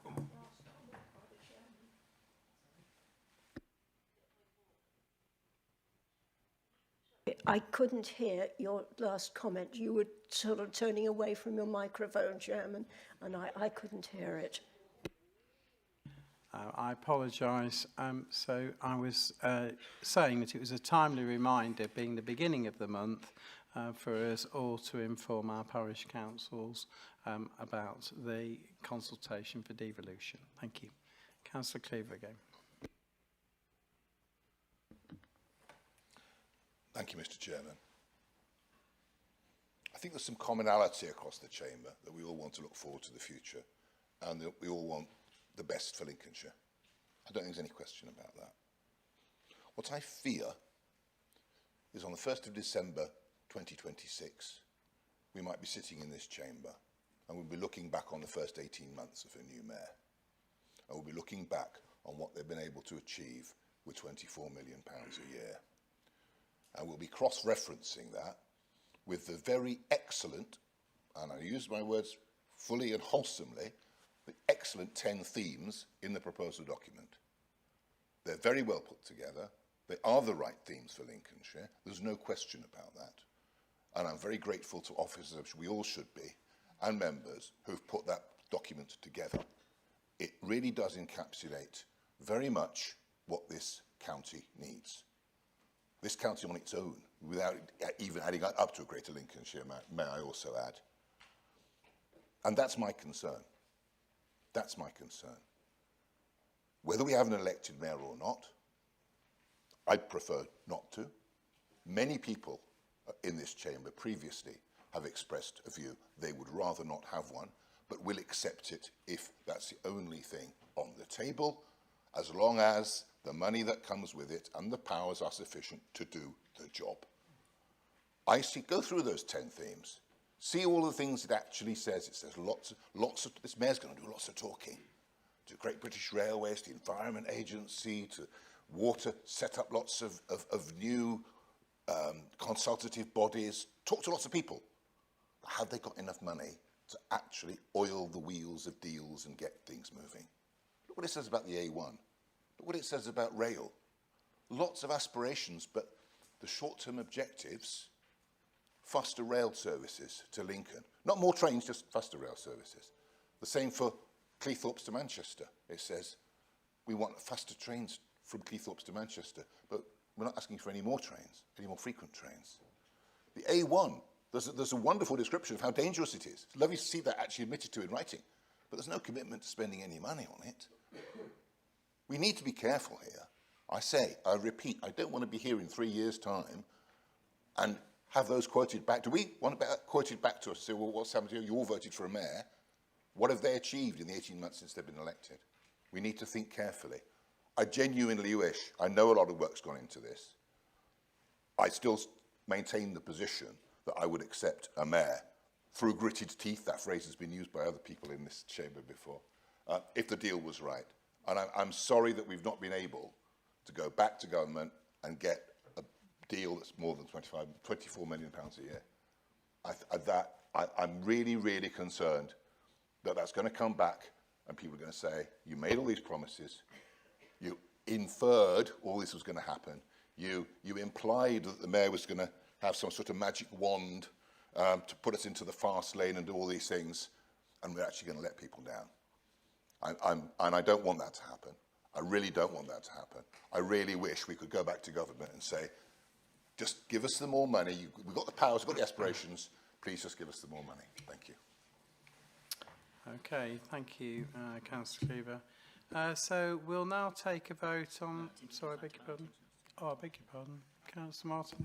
Thank you, Chairman. Yes, I thought that was a very useful debate, actually, and I think some very valid points came out. Just on the last point that Councillor Cleaver made, well, of course, we're not just talking about 24 million a year, and I think you shouldn't underestimate for 30 years that equals £720 million coming into this county. There will also be the education money. There will be other money as well. So my estimation is we are talking something in excess of £50 million a year when all this is rolled out. And that's not even including all the extra schemes we will get, like other mayoral combined authorities get. So I'm sure it is a lot coming into, and yes, we've negotiated as hard as we can with government, and actually our deal is one of the best in the country, far superior to the East Midlands deal, which has been agreed already. Can I just say, just remind members, the direct question is asked in the consultation, and it's on page 207 of these papers, and it directly asks the public, do they support the governance proposals, item 1 of the mayor? So the question is being directly asked. I would also say that I don't really accept the argument that Lincolnshire is too big to actually have that. I think it is a discrete part of the county, and the way the Greater Lincolnshire Local Enterprise Partnership has worked over 10 years now has proved we can work together across such a geography. Can I just actually totally agree with Councillor Kelly? She's dead right. People don't understand this. Well, most people don't really understand what councils do anyway, and I think there is a view. They don't really understand what this is all about. They hear this mayor phrase used, and presuming this mayor will start running all the services in Lincolnshire and tell county council and district councils and everybody else what to do. And actually, if you read the document, what you will find is what this individual will be doing will in effect be a chairman of a partnership board working with all other partners, including business across Lincolnshire, for the benefit of us all. And I think there is a big need for all of us, and I think it's been said as Councillor Richard Wright. There is a duty on the council, but on all of us, actually to put the facts in front of the people so they understand what exactly is being proposed in terms of the mayor. And I think everybody agrees that most of this we all agree with, but there are some issues. I don't support the amendment because, frankly, I think it won't work, and it's just a mechanism whereby people can oppose. They know very well that you've got to make a decision today. I will just end by saying this is a moment of truth for us. We've been at this for so many years now, talking about this. Various variations have come and gone. I think this is a far superior deal to the one we previously didn't accept in this chamber. But this is the moment of truth. We'd all want wonderful things. We all would want much more. We could all want not having a mayor. That's not on offer. This is what's on offer now. And it's only now it's on offer. Because if we delay and sort of have referendums and wait a year, the world will have moved on. Government will have moved on, and we'll be heading probably for another government. So this is the time we've got to decide. Even though, as I said at the beginning, this isn't perfect. It is a start, and it's a start to, I believe, greater things. Councillor Whittington very eloquently said some of the other stuff would come forward. So this is our moment of truth. Do we actually grab the opportunity for Lincolnshire, for our residents, more prosperity, more money, everything will be better for our young people, better for everybody. Do you actually grab that opportunity, even though it's not as good as we would like it? Or do we just say, no thanks, we're not having any of that, we don't want £720 million, no thanks, don't want all that, no, we don't want to be at the top table, no, it's not really good enough, so we'll just sit here and say no. So I would ask members to think very, very clearly. We cannot delay on this anymore. It's really, do we decide now to go for this fantastic opportunity, or do we find reasons why really we don't want to go there because it's, let's say, become a quiet little backwater which nobody notices. I know what's best, we all agree what is best, and I think we all agree we want devolution and we want those extra powers. And in order, I would say, please don't throw the baby out with the bathwater. This is the opportunity to grab that thing, go out to consultation with the public, and then, of course, it will come back to this council and the others in the spring, and then we'll have a decision again to make when that consultation comes back. So I'll leave it there, Chairman. Thank you very much, Councillor Hill. So we will eventually get there. So I'd like to now take a vote on the amendment that's been proposed. Sorry.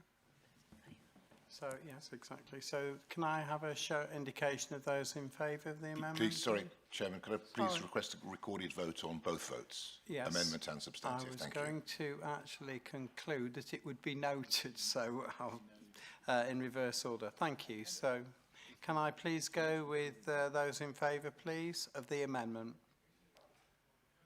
I think we have to vote. There's not enough numbers. Sorry, Chairman. Thank you.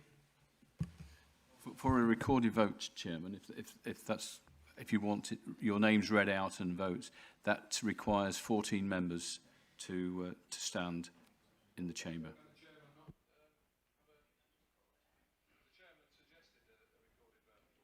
The chairman suggested that it was noted. I'm trying to be fair.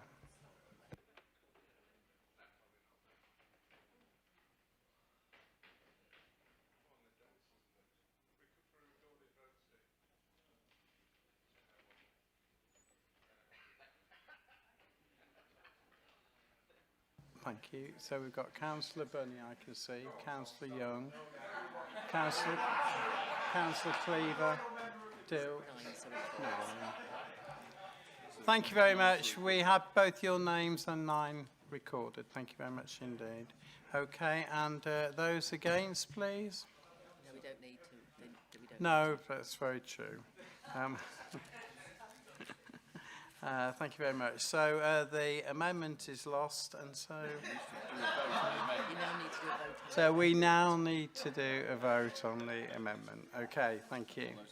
So all of those in favour, please, of the amendment. The amendment.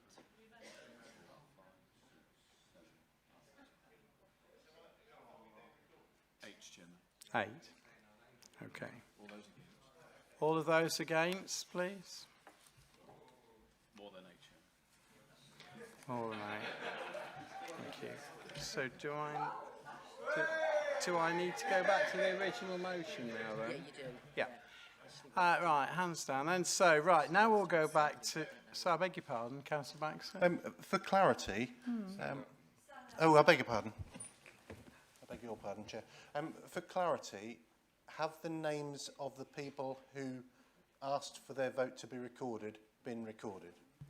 Because I understood that the people who were standing up... Yes, they have been noted. I went through each and every one of them and made sure they were there. Okay, my confusion is because the people standing up asking for a recorded vote aren't necessarily the people who are voting in favour or against the motion. So I don't know who's in charge, but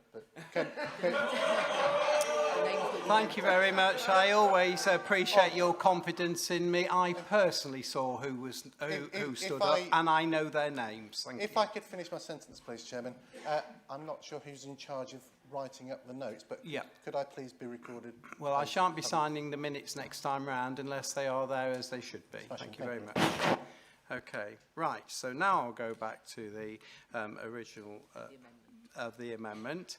Okay. And I will ask those people that are in favour of it. So, the amendment's been lost. I'm on the motion. Thank you. You would sometimes wonder. So, right, so let's just be very clear about this. So we're asking to take a vote on the motion. Thank you very much. In favour.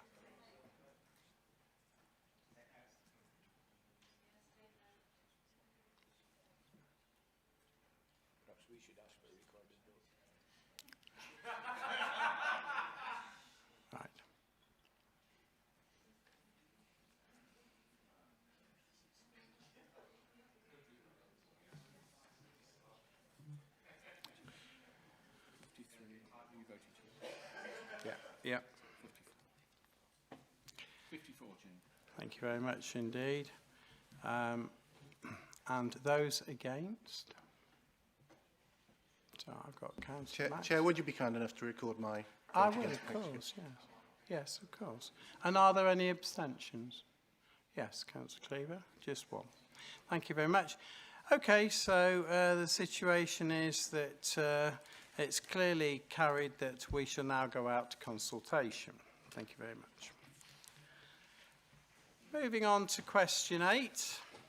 Our questions to the Chairman, Leader, Executive Councillors and Chairman of committees and subcommittees, and I'm keen that we offer a spread of questions across the Chamber, which is the usual practice, and allow 45 minutes for this to be happened.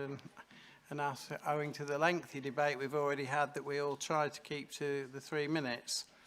I am aware we've had some apologies from 2 of the executive councillors, and I expect questions for them to be answered by their support councillors or the leader of the council, depending on the nature of the question.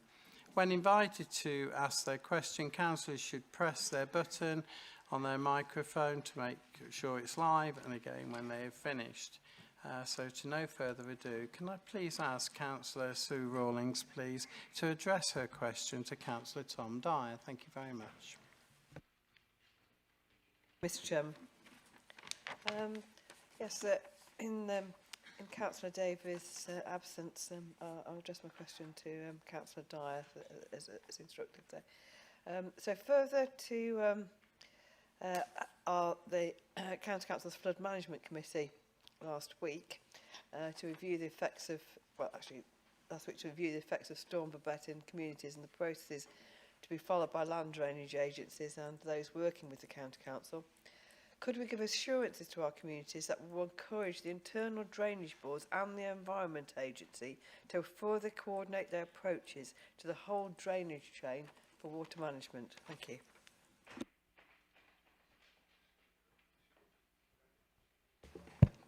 Thank you very much, Chairman. And first of all, I'd just like to thank Councillor Rawlings for her question, but also Councillor Ashton for facilitating what I understand to be a very thorough discussion at flood and water management earlier this week. So thank you very much for that. And thank you for all the members that did contribute as well, because I know there were quite a number. But Lincolnshire County Council, in its role as lead local flood authority, has been coordinating and overviewing local flood risk and water management activities across the county, and this includes working closely with all of our risk management authority partners. The joint Lincolnshire Flood and Water Management Programme was established back in 2010, and that ensures that where appropriate and necessary, a joint approach is being taken for activities that mitigate against flood risk and improve water management activities across the county. So therefore, Lincolnshire County Council is working closely with the Environment Agency and all internal drainage boards, water companies and of course district councils. And whilst each of these authorities have their own key roles and functions, and our role as lead local flood authority comes with no substantive powers to enforce or compel, we will ensure that we make full use of the existing partnership arrangements to maximise our ability to shape and influence and coordinating that approach of all agencies and activities in respect to flood and water management. Thank you, Chairman. Thank you very much, Councillor Dyer. Can I call upon Councillor Ken Clark to ask his question to Councillor Richard Boutroyd, please. Thank you, Chair.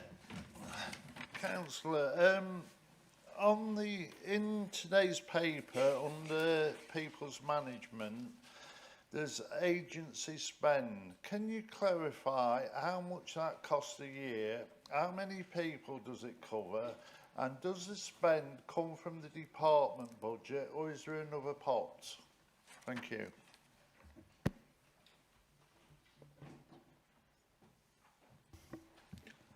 Thank you, Councillor. I think with the level of detail there, I think it'd probably be better for me to come back to in writing. But agency spend sort of sits in two pots. So we have our through our contracted matrix company, and we have one that sits outside of that as well. So it's probably more of a complicated answer. So I'll be happy to come back to you and with a more detailed answer. Thank you. Thank you very much indeed. Councillor Danny, please, to Councillor Martin Hill. Thank you, Mr. Chairman. Could you please enlighten us and tell us how much money does the LCC, the County Council, spend on a yearly basis on school runs? Thank you. Thank you. Well, not that very long ago, we were spending just in excess of £30 million a year on homeschool transport of all forms. That is now approaching £44 million a year, I believe, which is a tremendous increase. And we're not alone in, although we're a large rural county and have an issue. I think all the school authorities or council authorities which have responsibility for homeschool transport are reporting significant and severe increases in costs due to fuel, due to wages and due to all sorts of things. So it is a bit of a crisis across the country, and certainly at the County Council network this was discussed quite a lot, and also with the issue of special educational needs as well. And it was frankly disappointing that a strong case has been made to government that this situation really does need addressing, and I just say I say fortunate. We're in a good place in this county for at the moment our outturn, and we're not having to find overall savings this year. But there is a tremendous cross pressure on, particularly on those two items. So there was nothing in the Chancellor's statement which addressed that, and the hope now is that, and I actually just signed a letter yesterday, which on behalf of CCN county leaders, asking Michael Gove, the Secretary of State, to actually, in his settlement, which will come to all councils later this month, that issue is addressed, because it is an ongoing and developing crisis, and an issue needs to be sorted out either financially or procedurally. Thank you very much, Councillor Hill. Councillor Richard Cleaver, please, again to Councillor Martin Hill.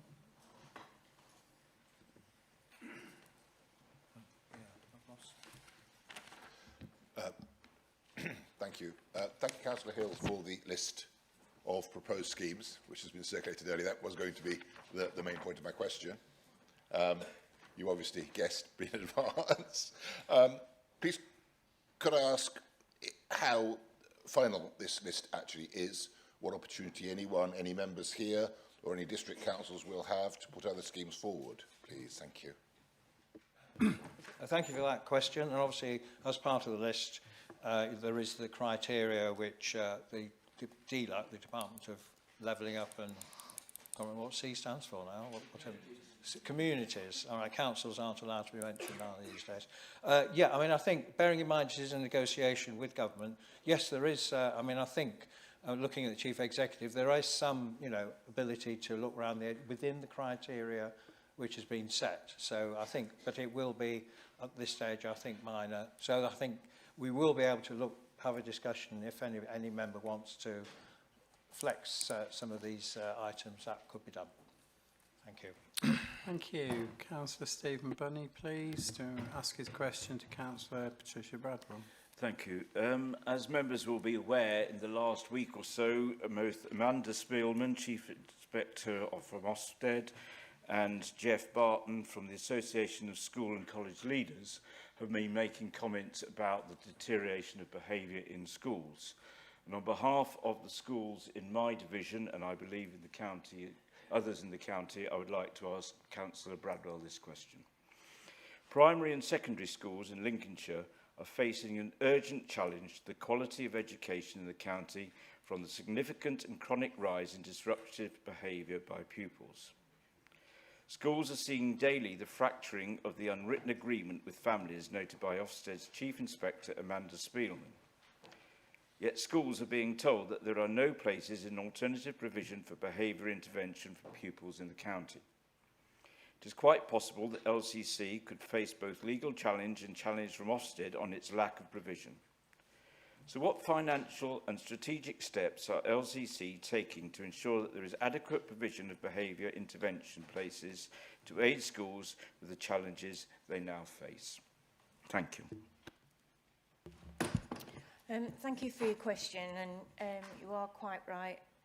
Martin and I were visiting some schools not so long ago, and actually pupil behaviour is one of the things that they're bringing up.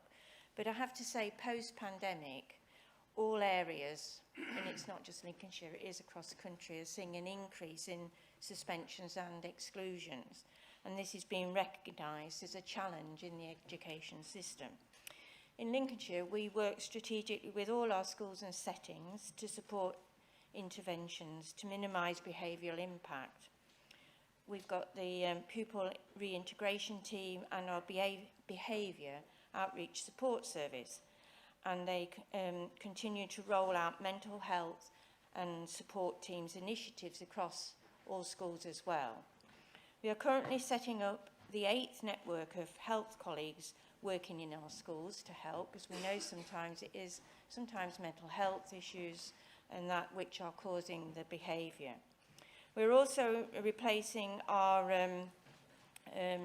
additional pupil referral unit with we're replacing lost capacity, through the expansion of a new academy that we're going to build. We had so that is in the plans now. I can't really say much more, but it will be going through scrutiny and that when we've got a proposal put together. But we are looking ourselves to put more capacity in, and probably it would be an academy who might run that, but there will be further, hopefully, plans coming shortly. And secondary provision is also a challenge, it really is. So the vast majority of schools are permanently excluding, and this year's nearly been 300 children, which is a lot of children. But as I say, it is something that we are trying to address, and we do intend building a new school in the county to actually take, it probably be in the middle of the county because we've got provision at the north. So hopefully that helps. Thank you. Thank you very much indeed. Councillor Adam Stokes, please, to ask his question to, again, Councillor Richard Boutrod, please. Thank you, Chairman. So, at the June meeting of the Overview and Scrutiny Management Board, the future of the Deepings Leisure Centre was discussed, and it was hoped that an update would be available before Christmas. Would it be possible to give the Council a current position update, please? Thank you. Thank you. It's not a full council meeting without a question on the deepings. So, as this council's aware, we went out for expressions of interest, and that closed on the 22nd of September. We received one bid. We are currently evaluating the bid, and this evaluation also includes subsidy control element, which we're obviously going out and getting advice on at the moment. So that's pretty much where we are with the update. Clearly it's going through other councils at the moment, so we sort of await the results of that as well. So, but things are generally moving along. Thank you. Thank you. Councillor Julie Kelly, please, or Councillor Martin Hill. Thank you, Mr. Chairman. Councillor Hill, as you said in your budget speech in February of this year, so I'm quoting you, you said, "Our council has one of the lowest council taxes in the country and receive one of the worst allocations of government grants. Doesn't the fact that your policy of budgeting for a surplus every year prejudice central government in granting Lincolnshire's fairer funding deal which you request? We know our county has issues with financing adult care and this year particularly flooding, which is likely to be an issue in the future. So bearing in mind these increasing cost pressures, what is the long-term plan for putting Lincolnshire's finances on a sustainable footing in the future?" Thank you. Thank you very much for the question. Well, we don't budget for a surplus. When we set our budget in February, it is on the best information available, and the plan is always to land within budget. And Some years most years we do land within budget, and sometimes we have a surplus. Sometimes it is on matters such as estimating business rates, what business rates we'll get from district councils who collect it on behalf of the government and ourselves. Sometimes it's like the number of houses built, which actually doesn't sound a big figure, but when you add all the extra houses built in Lincolnshire, that does come to quite a large figure.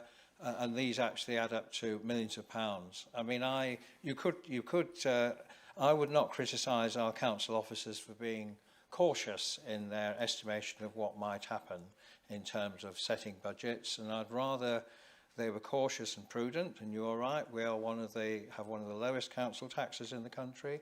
We also have one of the worst financial settlements in the country. But yes, I mean, you know, we'd like to hit the budget bang on the nail, but I'd rather be standing here as leader of Lincolnshire County Council than, say, Nottingham City Council, who are now, and Birmingham City Council and several others, who are now actually in a bankruptcy, effectively, situation, or indeed those councils, county councils, and I go to these meetings where they're talking about, oh, we've got to find 50 or 60 million pounds savings in year. We're not in that situation, and I think you are right. In an ideal world, we should be there or thereabouts, which we are predicting. But I'd rather be explaining a budget surplus than have to explain to members and tell members these services are going to have to be cut because we couldn't manage our budget properly. So we are in a very sustainable position, much more sustainable than many of our colleagues. But of course, as always, we rely on settlements from government, and the fair funding campaign, notwithstanding what happens with devolution, will carry on. And we need to ensure that we eventually get our fair share of funding from government. So we are very sustainable, and we will do our best. Thank you. Thank you very much. Councillor Bowles, please, to Councillor Susan Woolley. Sorry, Chairman, I wasn't expecting that so soon. Just bring up my question. Councillor Woolley, my 11-month-old constituent, Neve, was diagnosed at birth with life-limiting condition cystic fibrosis. Since she was born, she's received a lot of NHS care, including numerous hospital visits, physio appointments, dietitian appointments. She's also had numerous nebulizers, medication, chest x-rays, blood tests, all completed and taken within a stride. At every appointment, the family have been given the positive news that her genetic formation allows her to receive a life-saving modular drug, or combi, which she was scheduled to start taking when she turned 1 in a couple of weeks. As you can imagine, this filled their lives full of hope that she would live a longer and healthier life. However, this all changed on the 3rd of November when NICE and the NHS announced that while they agreed the drug had huge impacts on the quality and extension of life, unfortunately, they had made the decision that they could not afford to offer the drug any longer. Everyone who was already started on the drugs will remain on them, but those, like Neve, a couple of weeks short, will now not be put on the drug. Without this drug, Neve may only reach the age of 20 instead of late 50s, and that's if she's lucky. Please could I ask if you'd be willing to meet with Neve's family and myself to discuss what we can do to lobby the relevant people within the NHS to raise this heartbreaking issue. Thank you. Councillor Bowles, first of all, I share your concern about your constituent, and the answer very simply is yes, of course, I will meet with you, and indeed Neve as well. And then in turn, we will speak to NHS Lincolnshire and ask them what can be done. Thank you for the question. Thank you very much, Councillor Woolley.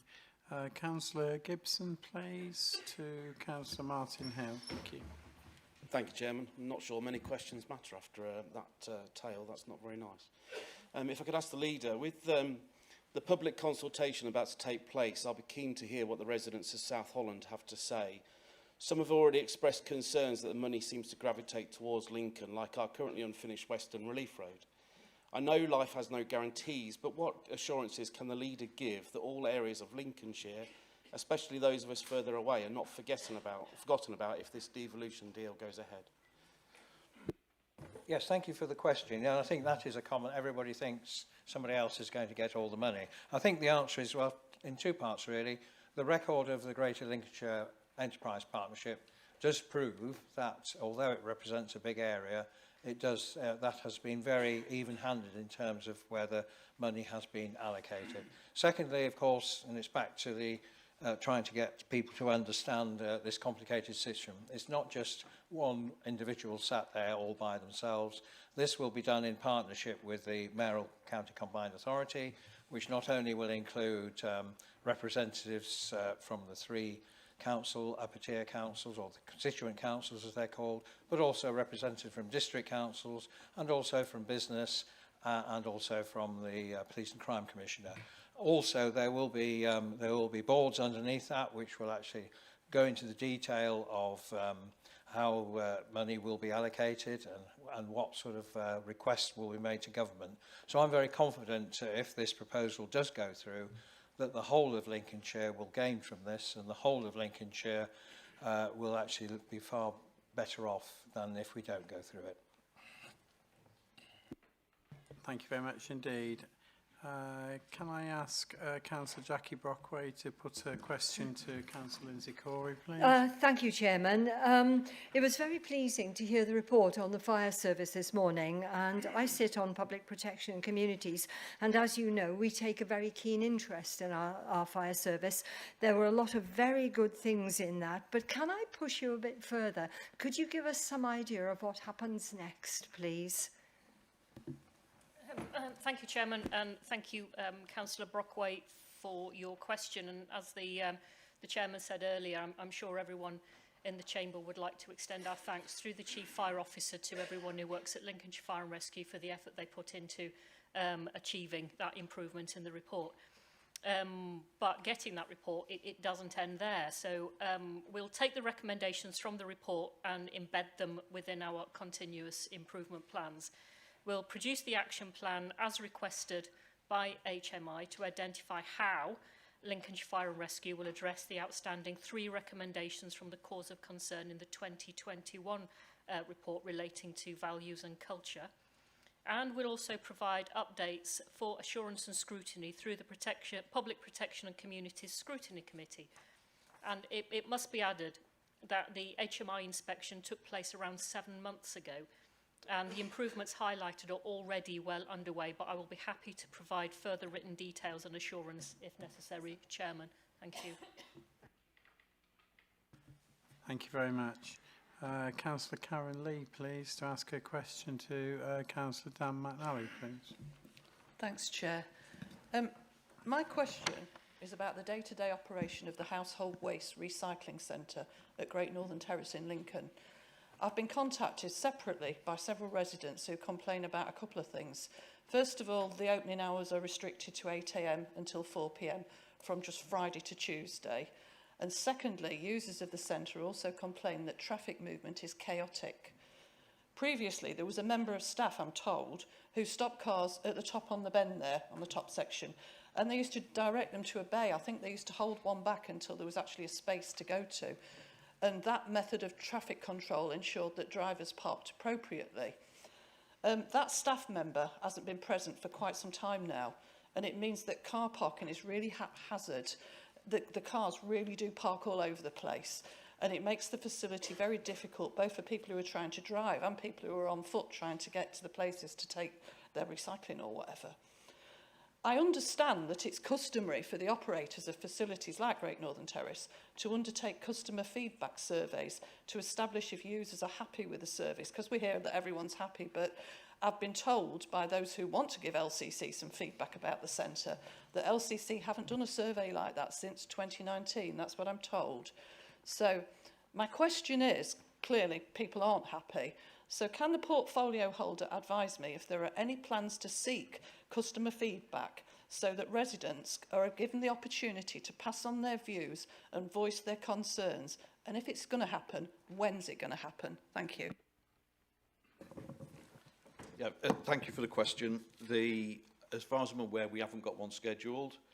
With terms of the member of the staff, I went, what, 2 or 3 months ago. There was a member of staff there. There was directing them. and I'm quite happy to actually meet you at the site at some point in time. Just have a look yourself, and we can just go through some of the issues. Yep, on the survey. So a visit and a survey. Thank you. Councillor Ian Carrington, please, to Councillor Lindsay Currell. Thank you. Thank you, Chairman. My question is back to Lincolnshire Fire and Rescue. The impact of Storm Babette on Lincolnshire residents and businesses was absolutely enormous. And personnel from this and other councils, from the various water and drainage authorities and the emergency services did some amazing work, but they came under phenomenal levels of pressure. Would Councillor Corey please give members an initial update on the performance of LRF during that emergency phase, and what went well, what went less well, and also tell us a little about how LFR will contribute to the inquiry which this council is holding under the auspices of the Flood and Water Management Scrutiny Committee. Thank you, Chairman. Thank you, Chairman, and thank you, Councillor Carrington, for your question. Lincolnshire Fire and Rescue are well prepared to deal with flooding events across the county, as they have done many times over the years. There has been investment in specialist equipment and appliances such as our high-volume pumps to reflect the flood risk that we have in Lincolnshire, despite the fact that responding to flood is not a statutory function of fire and rescue.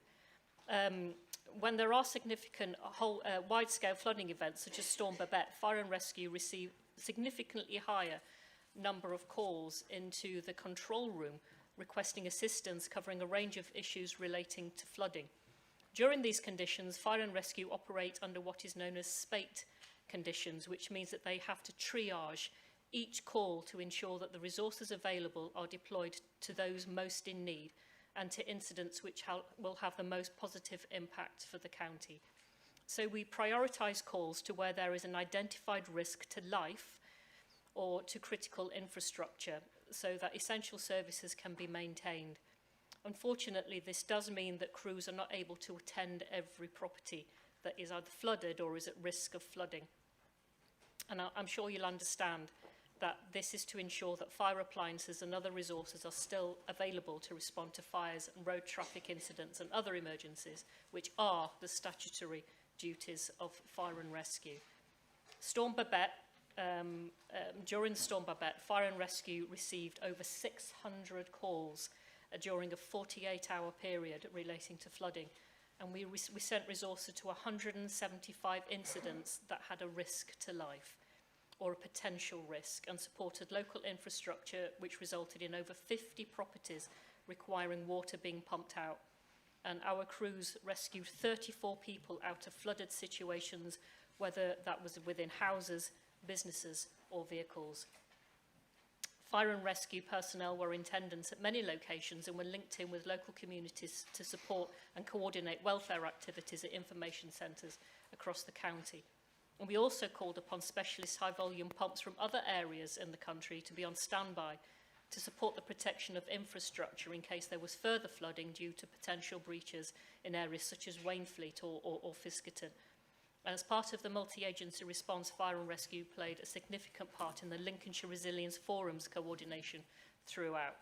So in terms of learning taken from this event, there has already been a debrief at tactical and strategic level through the Resilience Forum, for which the Chief Fire Officer is chairman, and I'm happy to confirm that the learning and recommendations identified will be shared with the Flood and Water Management Scrutiny Committee, and I know the Chief Fire Officer has already been in touch with the chairman of the committee, Councillor Ashton, to offer support to the committee, and we are happy to be involved in a full review of our response to Storm Babette. And I know too that this will be addressed through the Public Protection and a Community Scrutiny Committee in the new year. I hope that answers your question, Councillor Carrington, but I will be happy to answer further questions in writing if you wish.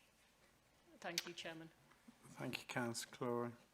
It's a very comforting response in the level of rescue that has been received by the residents right across Lincolnshire, and I know it is dear to all of our hearts when these horrible situations actually occur. Councillor Noyes here, you have a question for Councillor Dan McNally?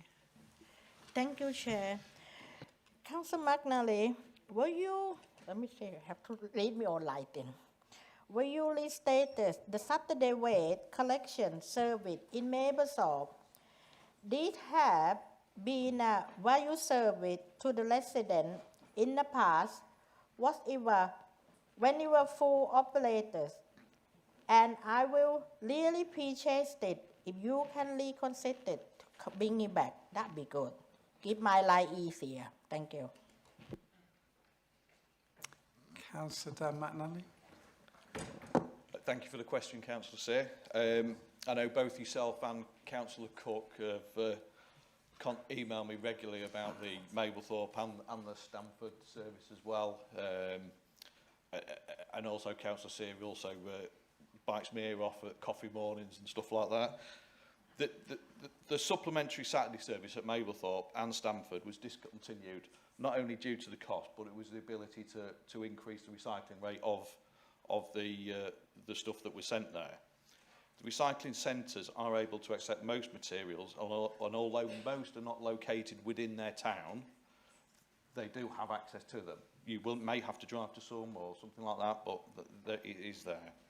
What we are seeing lately is various councils throughout the country actually closing recycling centres down, lowering the hours that people are able to use them, and you know, we have already made that difficult decision of actually closing that one, and we won't be reopening either Mablethorpe or Stamford. Thank you very much indeed. Now, Councillor Baxter, I would have addressed your question to Councillor Cleo Purton-Williams in turn some while ago, but she isn't here. So I invite you to have the opportunity of asking the same question to Councillor Martin Hill, please. Thank you. Chair, would it be permissible in Councillor Davies' absence to ask Councillor Bradwell a question if she's willing to take it instead? Yeah, yes, it's absolutely fine. Yeah. She will have a right of reply in writing if she needs to use it, but... Yeah, I was about to say the same thing. I wouldn't expect you to be... we'll see how it goes. Let's see how it goes. Yeah, okay. It was with some sadness that I learned that the Deeping School has had a third consecutive Ofsted report of requires improvement. It's my understanding that usually at that stage there is a review of the academy provider. Could I please ask you whether or not that review has taken place and what has been the outcome? Thank you.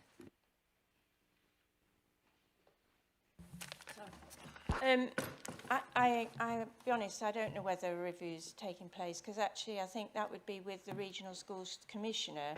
It wouldn't be with ourselves. As a local authority, we a long time ago had to step aside from schools that went to become an academy. We still work with them, we still visit them, but on something like this it would be the Regional Schools Commissioner, but I will see if we can find out more for you.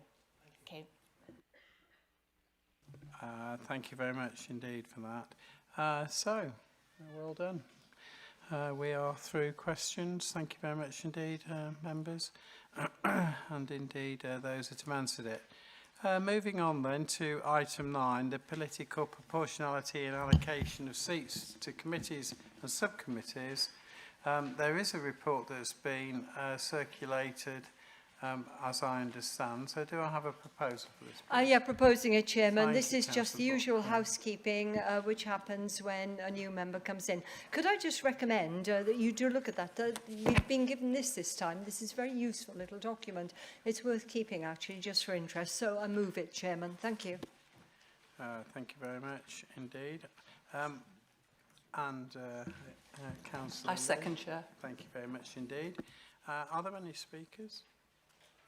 None indicated. So can I have a show of hands of those in favour, please? Thank you very much indeed.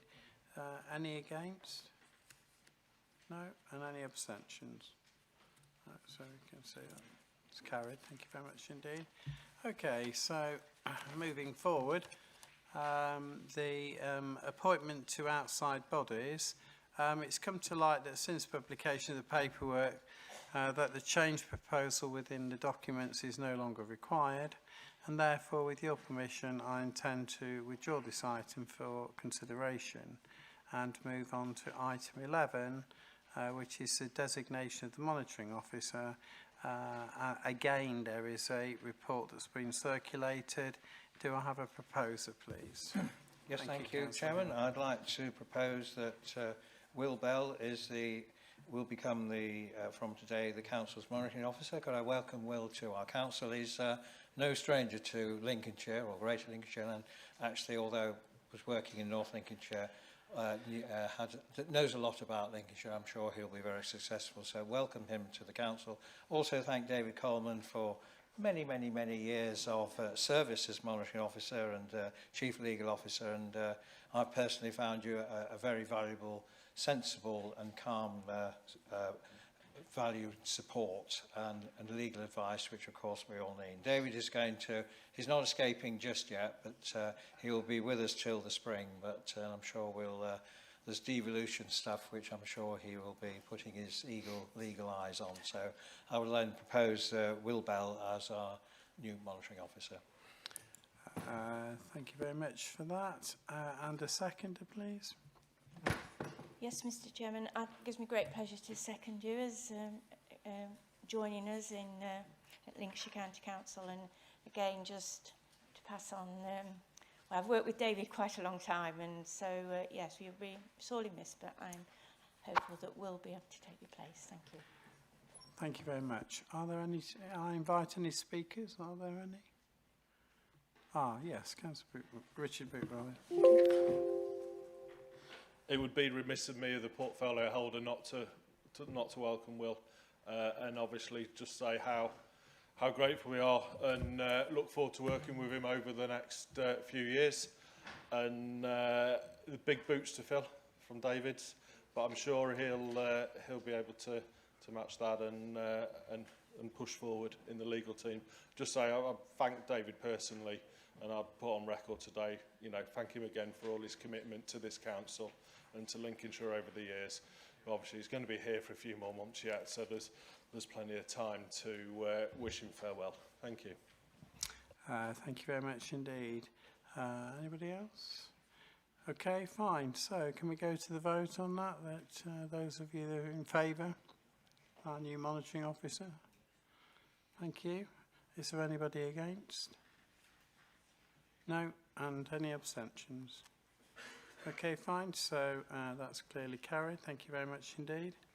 Item 12 is Members' Allowance Scheme for 24-25. Again, there's a report that's been circulated. Do I have a proposer for this, please?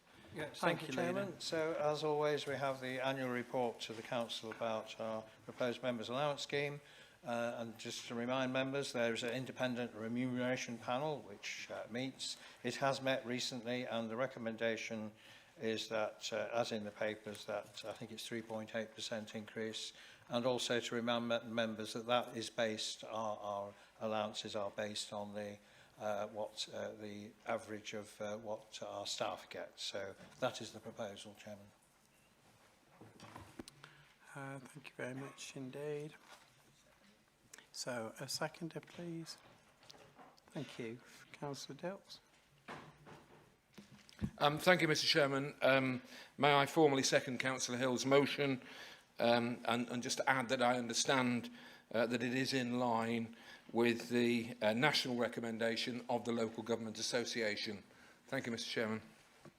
Okay, fine. So, it doesn't look to be any speakers. Are there any speakers? Members' allowances? Fair enough. So those in favour, please indicate. And are there any member that's against? No. And any abstentions? One. Councillor Baxter. Please note. And therefore that's clearly carried. Thank you very much indeed. Right. Moving to item 13, motions submitted. There is one by the Labour group, and an amendment has been also submitted by the Conservative group. I'd like to remind members that earlier in the meeting we suspended council procedure rules, and therefore we will proceed with this item as one debate. Councillor Lee, would you like to put your motion, please? You have got it. I thought I haven't seen it, but it's right here in front of us, the amendment. Okay. Thank you. Fair My enough. apologies. Thank you. Thank you. We did have it yesterday at the pre-chairman's meet as well. Oh, we didn't, so. Councillor Lee. Thank you, Chair. Before I speak to the Labour motion, I want to thank everybody who worked round the clock during the recent flooding of Storm Babette. It was a heroic effort, and our motion today is absolutely in no way critical of the work put into protecting communities, and I wanted to make that really clear before I started. What I want us to consider today is the way in which we manage future weather-related emergencies. And at present, people will know Lincolnshire Resilience Forum coordinate the response to events like Storm Babette, and members will be aware that LCC are the lead local flood authority, and we work alongside a whole lot of partners as part of the LRF. As the threat of climate change grows, we see more frequent episodes of weather-related emergencies, and I would argue that we need to call for a response to flooding which is both funded and led nationally. We need to create a nationally led structure which takes charge when we experience episodes of extreme weather. And that body would work with, not separately, but work alongside the LRF to ensure that prevention and mitigation of floods would be managed in a way which meets the challenge our country faces from climate change. My point is the threat's gone up, and I just think the level of response needs to go up. And if you look at the huge cuts to the budgets of both local authorities and the Environment Agency, and I did actually Google this last night, according to what I saw, the Environment Agency have had their funding cut by 50% since 2010. So anyway, the body that I'm talking about would ensure that government must fund future response to weather-related emergencies, including flooding. But of course you get high temperatures like we did in July of last year. It's not just floods. So, like many other people here, I attended the Floods Management Committee on Monday and listened to a very long discussion. I came out feeling about a year older, and I didn't even stay for it all. We were told that river levels in some places were the highest ever recorded. Waddington, for example, had recorded the highest ever rainfall levels for 76 years. We heard about the failure of the flood protection scheme at Horncastle. And one after another, councillors related accounts of how residents in their own divisions had been affected by the floods. We heard about an elderly man taking refuge in his home, but he had no heating or electricity because of the floodwater. We heard about seeing tissue paper and raw sewage floating about in floodwater. But I thought it was really disturbing. We heard a number of accounts of people not knowing who to contact so that they could seek assistance, because for lots of reasons, people aren't always familiar with WhatsApps and websites. We might be here, but not everybody is. And it's really clear that there's a need for a single point of contact during periods of extreme weather so that local people know how they can get help fast. And I raised this yesterday at one of them, I think it was at Leaders, and I'm told that there are a variety of numbers. So really, I just think that we need something like the County News needs to have a list of those numbers. This is where you ring, and in that instance, plus the websites and the WhatsApp. We really, really need that so people know how to say, help, I need help, because it was clear that some residents didn't know how to do that. And this isn't just my opinion on this. There's reputable independent evidence to back up what I'm saying, and I think the amendments quoted the National Audit Office report on November the 15th of 2023 into flooding resilience in England, and it highlights a lack of long-term planning, and it concludes that government, and I quote the report, wants to achieve greater resilience to flooding in the long term, but it has got no measure for resilience and no target for the level of flood resilience it expects to achieve. The response from the Fire Brigade Union, who after all represent many of the feet that were on the ground in that flooding and other flooding, they echoed those concerns, and they highlighted yet again, as has been mentioned earlier, there's no statutory duty or separate resourcing for fire and rescue services to plan and respond to floods in England, unlike the rest of the UK, which doesn't really fill you with confidence that the government prioritise it. And given climate change, I think that's worrying. So in conclusion, Mr Chairman, I hope we can have a wide-ranging discussion in this chamber today around how this country funds and delivers an adequate response to the episodes of extreme weather which are occurring on an increased level of frequency, because this isn't just about Storm Babette. So waiting for the results of the inquiry into a single event isn't going to provide the solution to dealing with a problem that's much, much bigger than just one single event. It's about how we deal with the whole issue of the impact of climate change going forward, how we fund it properly and adequately.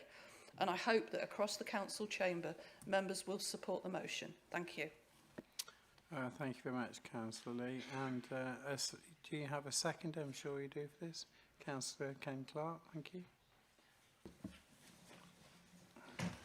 Thanks, Chair. Can I just start by saying that my name isn't Ken? That's twice you've done it today. I'm sorry. Anyway, on with it. Climate change is extreme, unpredictable weather. As temperatures rise, some areas, without doubt, will get wetter.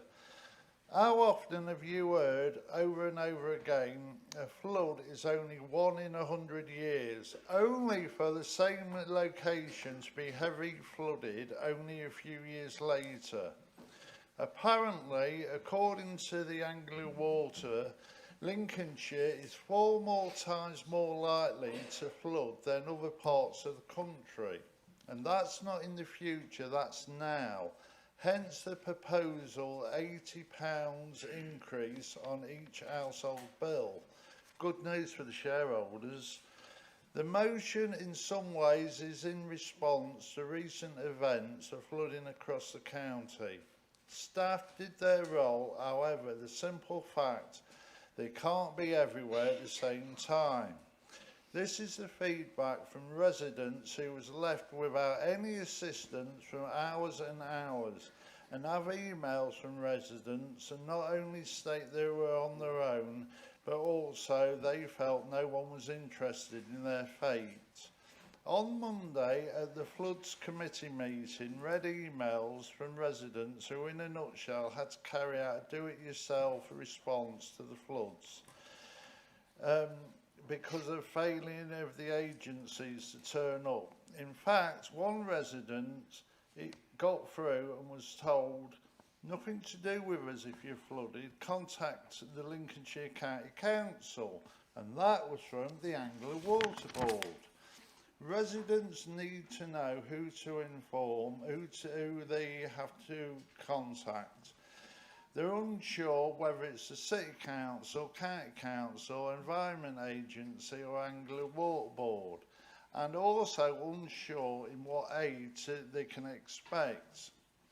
If recent floods show us anything, it is floods should be financed by the government and the council's preparation should be put in place and planned for in advance, thus the motion.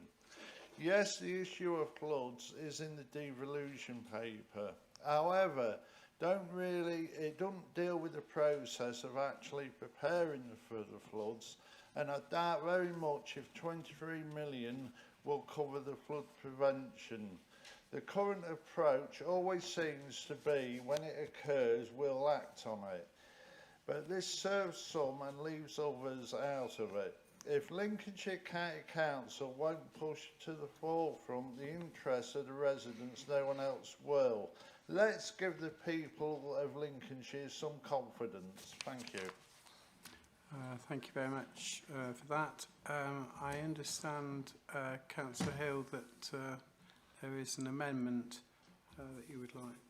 No? I beg your pardon. Councillor Ashton. It's interesting what's written down. Thank you. Thank you, Mr. Chairman. I would like to move an amendment that I understand has been circulated. But that amendment is that after the words accordingly, this council, that one that pays tribute to all those who are involved in dealing with the floods, both agencies and community groups, who all did their very best to keep our communities safe.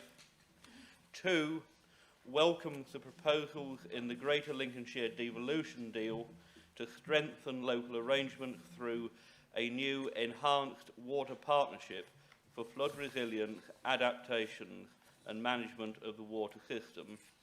And 3, calls on the Leader of the Council to write to the Government requesting A.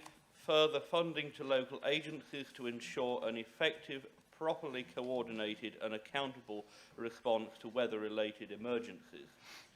B. Further funding to local agencies for maintenance of flood risk and water management assets. C. Recognition of the recent National Audit Office evidence which highlights that the cost-benefit of maintenance stands at 11 to 1. That they address the unfair impact on district council budgets within Lincolnshire of the increased drainage levies within the spring budget process 2024. And E, that the nationally led and mostly nationally funded Environment Agency has the resources it requires to maintain its main river systems and make improvement where necessary to ensure systems remain climate resilient. And, Mr Chairman, I hope colleagues across the Chamber, and particularly Councillor Lee and Councillor Clark, who moved their motion, will understand that our amendment, my amendment, isn't in any way motivated by party politics. When the water's coming through the door, when the drains need maintaining, there's absolutely no room for that at all. And I'm very grateful for your contributions at Flood and Water Scrutiny on Monday. This amendment is based on our experience here in Lincolnshire of what works. The partnerships that we have built up with the Environment Agency, with our drainage boards and others over the last many years. And we haven't always got on as well. They haven't always been as productive as what they are, but they are now at a point where they are constructive. That's not to say that we aren't afraid to criticise and challenge where it's required. Sometimes it feels in Lincolnshire we do an awful lot of talking, but when you compare Lincolnshire to other parts of the country, the fact that organisations do have those conversations and know who to make contact with is a great step forward. And with our local internal drainage boards, I think we have the finest example of local funding, local decision making and local knowledge. And I feel very strongly that we need more of that in our decision. We need more local knowledge, we need more local input in deciding those priorities here in Lincolnshire. And to devolve decision making and funding, when we do that, we get organisations that are fleeter of foot, they are better value for money, and in the case of our local resilience forums, these do already work across the country to share resources when the need arises. I'm really concerned that creating further national bodies and bureaucracy would simply squander money that would be better spent on the ground and would break up and confuse some of those relationships that are established between sector partners, where they are, in Lincolnshire at least, established and productive, and delay any improvement in maintenance and flood risk management on the ground. And I would urge colleagues opposite within the local Labour Party to use the channels that are available to yourselves to encourage Labour to come and have a look at what's happening in Lincolnshire before they settle what the national policy is around DEFRA and flood risk and water management. Come and talk to our IDBs, the RFCC, ADA and the Environment Agency. I've been really pleased through my role with the Association of Drainage Authorities and elsewhere, to the extent to which Emma Hardy, the Shadow Floods Minister, has been keen to listen and engage, and before determining just how policy is on this sort of stuff, I think Lincolnshire is an exemplar of how to do flood risk and water management partnerships, and I would encourage to come and have a look at what we do here.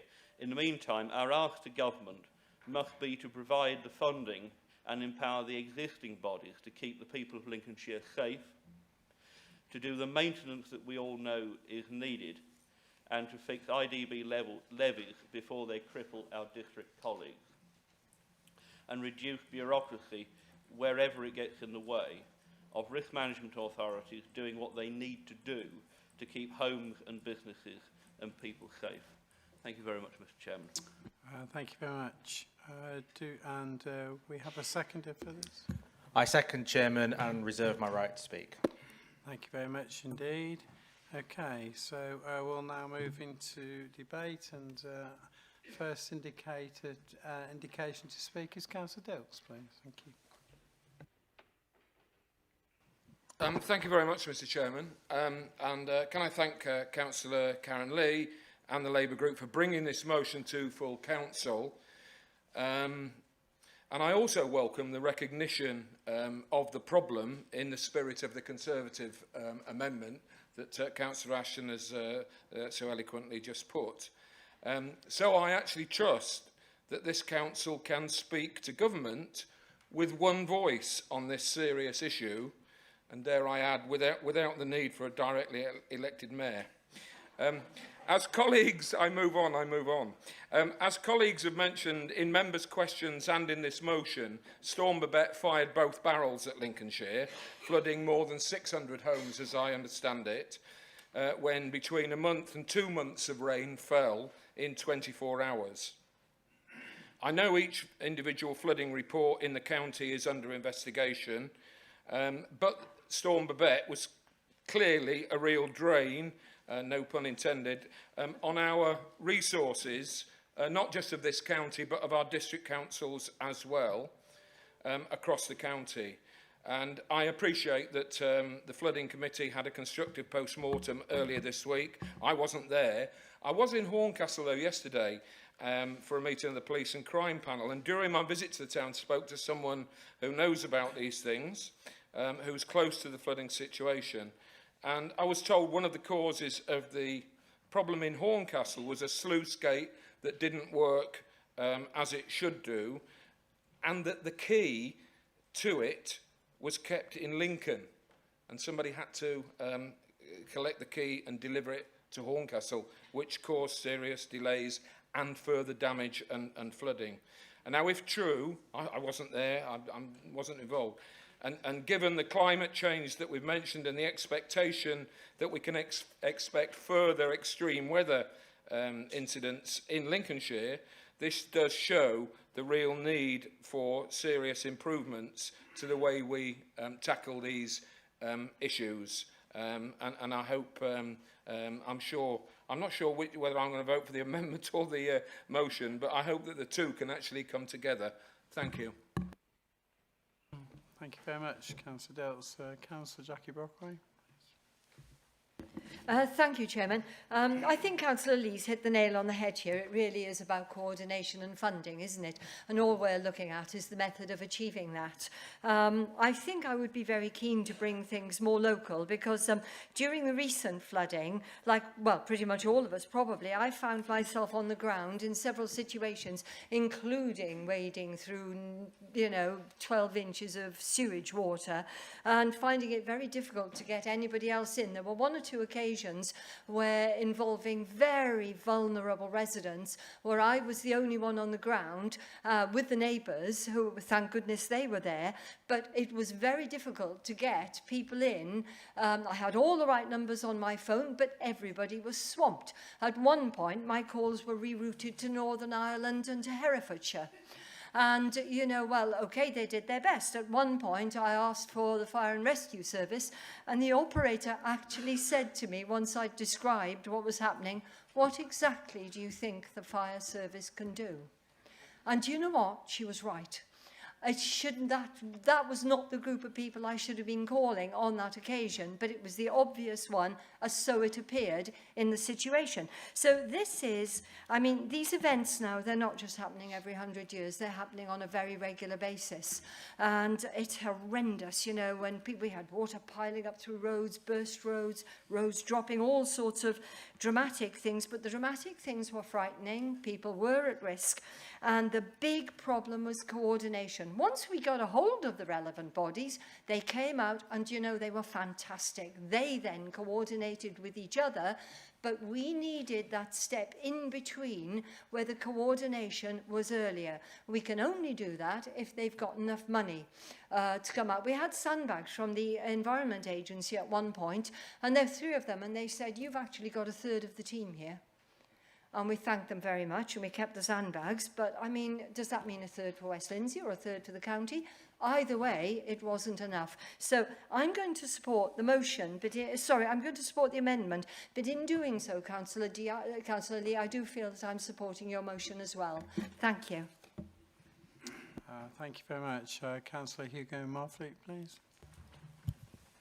Thank you. Well, I support the amended motion. Quite a few bits in here, actually. There's a lot of talk about the partnerships, the Environment Agency, the drainage boards, and yes, they all play a great part. And there's reforms to be done in the way that they set levies and the way that they work, and perhaps should work closer together. They are getting there, and I can assure you it was a few years back it was not very good at all, but we are a lot better. Having said that, though, on that particular day, I drove from here back to the Wolds, and then I looped all the way round the following day, all the way right down to southern Grantham, and then as I came back, I got diverted because of flooded roads, and then ended up going through Horncastle, back to Louth, and actually back into the Wolds. There was areas in the Wolds that get hit as well because of the rapid rainfall. So just because we're in the hills, we're not exempt. But the one area that is really crucial in this is riparian ownership. And everywhere I went, there were people that were flooded, and it's not necessarily related to the drainage boards or to the Environment Agency. It is local ownerships of drains. And a lot of those drains where I saw flooding, they haven't been mucked out. They haven't been cleaned out. And actually, there is a responsibility for residents that have their sections of drains to actually clean out their drains. Without drains, water cannot move. It's quite simple. It goes downhill and it goes in a channel. And actually, if you leave it blocked up or you put your grass cuttings in it, you will block it up. And actually, there are still areas of neglect. And actually, as I went round, I was thinking, those poor people have been affected because somebody hasn't actually cleaned out the drain, because I can see that. And I think that we need to make that clear. And I would point out to residents, when you're on your walks around your place, have a look. And if you think that drain is actually a bit full of rubbish, or not being cleaned out, go and approach whoever it is and ask them to start to do something, because they have a responsibility.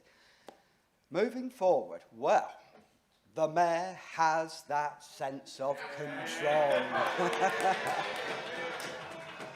So, yes, making space for water is absolutely critical in Lincolnshire, and he can bring that together. And DEFRA is even going to listen to him on this one, so hey-ho, we're getting there. Thank you. Mr Chairman. Thank you. Mr Chairman, yes, just on a point of, I don't know if it's order or what, but do forgive me, but Councillor Marfleet, I've heard you now yesterday and today talking about this mayor who's definitely a man in your scheme. May I say, you know, it may be a woman. It may be a female. Thank you. I'm more than happy if it is. Thank you. Well, it'll be a mayoral person at the moment, won't it then? That's quite all right.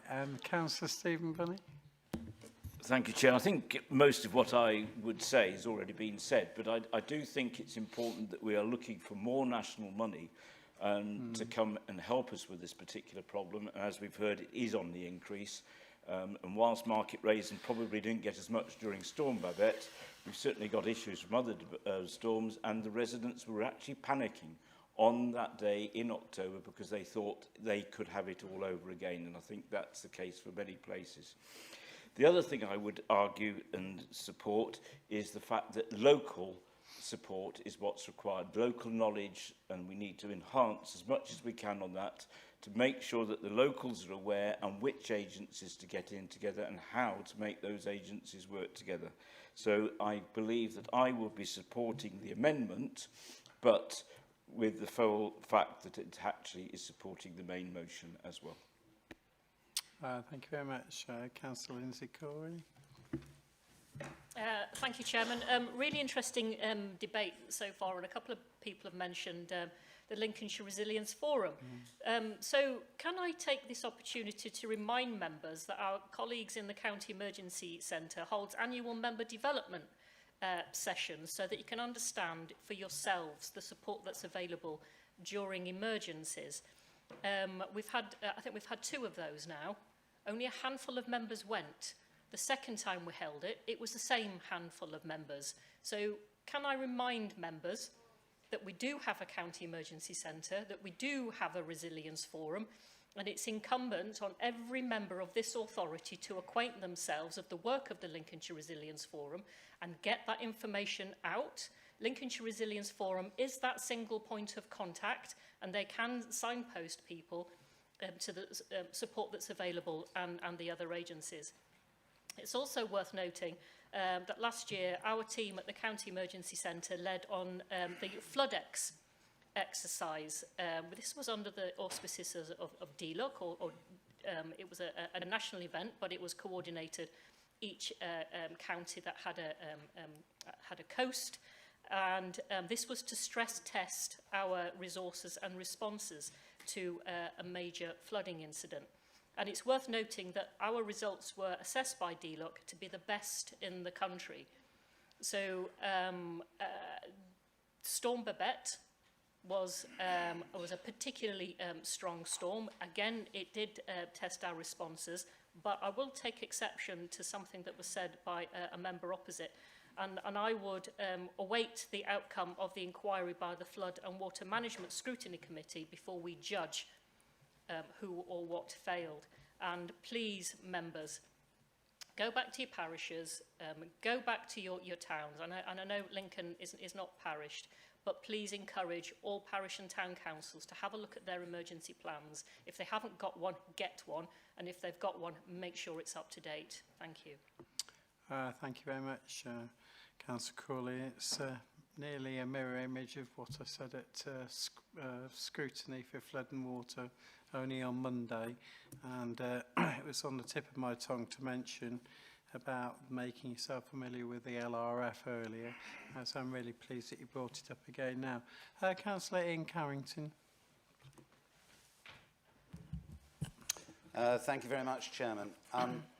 Storm Babette had many different kinds of impacts, excuse me, across a whole range of things. But the biggest single impact, particularly for those of us who were out there with waterproofs and wellies on and saw the kind of scenes that Councillor Kevin Clark spoke so eloquently about in the Flood and Water Management meeting earlier this week, the biggest impact is the human impact. And I think we all in this room agree with that. I think that's behind the spirit of the motion which Councillor Lee has put forward today, and hopefully behind the amendment as well. What we should be focusing here on how we can best achieve the outcomes which will help improve that situation going forward.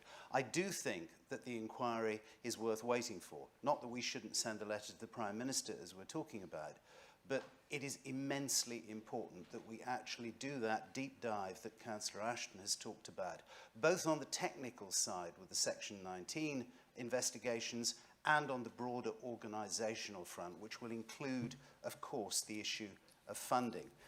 The concern I have about the motion as originally worded is that if it's possible in a flood situation, it will take us out of the frying pan and into the fire, that we would swap, although they don't name in the motion the Environment Agency, implicit in that is that it would be broken up and done away with and replaced by another body. That could be the correct outcome, but it would be a remote body headquartered in London or somewhere else. And I do believe very strongly that we need that local dimension. We need to fully understand how the agency and our local actors like IDBs work together. We need to look at what their respective responsibilities should be.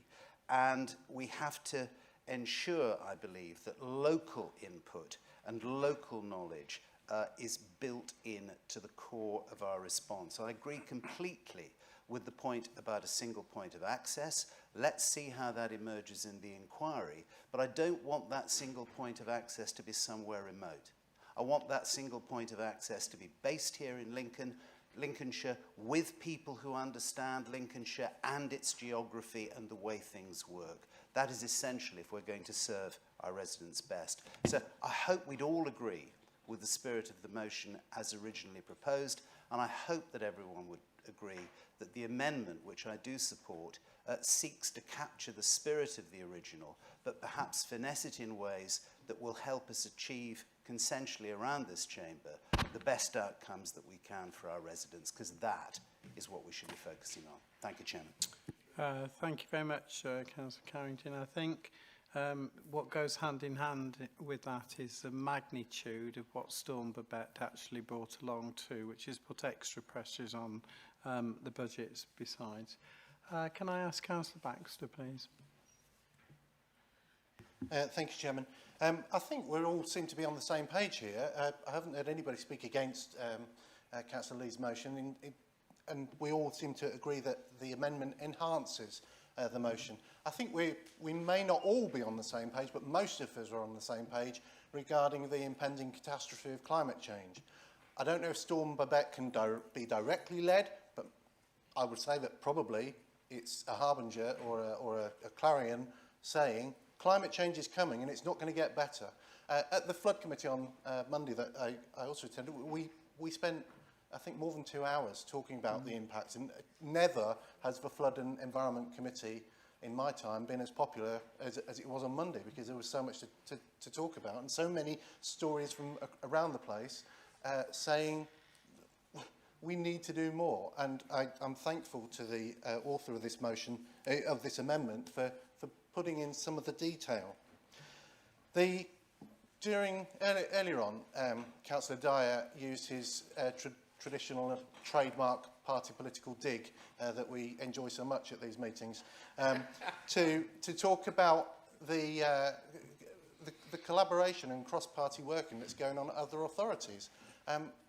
Really, that's a good thing, isn't it? People from different parties talking to each other, and I think this amendment shows it, that when this side and the other side and all sides of the House talk to each other, you get a better outcome. And I welcome I think Councillor Lee has said, here's a great idea, and the amendment makes it even better. So yes, I'm very much in favour of the motion and the amendment. And what I especially like about the amendment is that we've changed the bit where it says let's write to the Prime Minister and changed it to write to the government, because obviously it's pointless writing to the Prime Minister because he's only going to be there for another 5 minutes. Thank you very much. Councillor Alison Austin. Thank you, Chairman.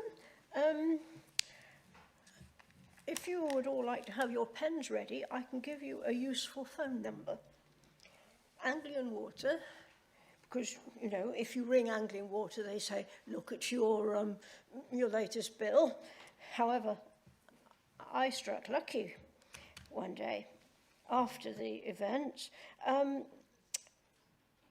was told that you want to ring Anglian Water's Operations Department, and the lady called Charlie that I spoke to said the phone number is, are you ready all of you? 0800 145 145, and you won't find that on your Anglian Water bill. So make a note of that number, because whenever you are faced with a street and raw sewage, lapping at doorsteps, and as I think I said on a previous occasion, streamers of toilet tissue hanging out of manhole covers, that's the number you want to ring. Okay? So anyone who hasn't got it, I'm happy to repeat it. I take it you've all got it then. Right. Now then, sometimes it does need a crisis, doesn't it, to get things, to get action. And I remember certainly when it was the 70th anniversary, wasn't it, of the flooding in the East Coast floods, and I did speak. I wasn't supposed to, I know, Councillor Hill, but I did speak because I remember that night. But that night, like when we had the floods in fairly soon after the year I was elected to this council in 2013, events like this do bring a sense of community. They bring people together. So, but it's a pity that, isn't it, that we have to wait for a crisis.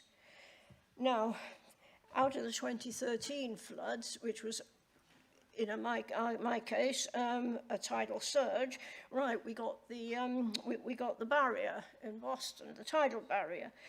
But it's important then, isn't it, that when we look at this amendment, the things that we are stressing, and one of them is the thing about, I can't read it very well, is D, isn't it, about drainage board levies. Some bits of the country don't know what drainage boards are. And to majority of councils, I imagine within Lincolnshire, certainly I know in my part of Lincolnshire, we have 2 drainage boards. Time, please. Sorry, well, worry, I'll continue for finish a off, moment. So we must past, press... May I just finish my sentence, please? Thank you. I gave you time to write down a phone number. It's important that we stress... Now I've lost the track, so you're all right. But we talked about Horncastle, and if you remember, those of us on Flood and Water at the time, we visited the system that had been put in, and that's what failed. So Flood and Water, go and have another visit to Horncastle and see what the alleviation scheme should have done and why it failed. Okay, riparian ownership as well. Thank you very much indeed. I won't go any longer. Okay, that's fine. We note the sentiments of the conversation. So we have yeah, it's on. Oh, Councillor Austin, could you turn your mic off for me, please? Thank you very much.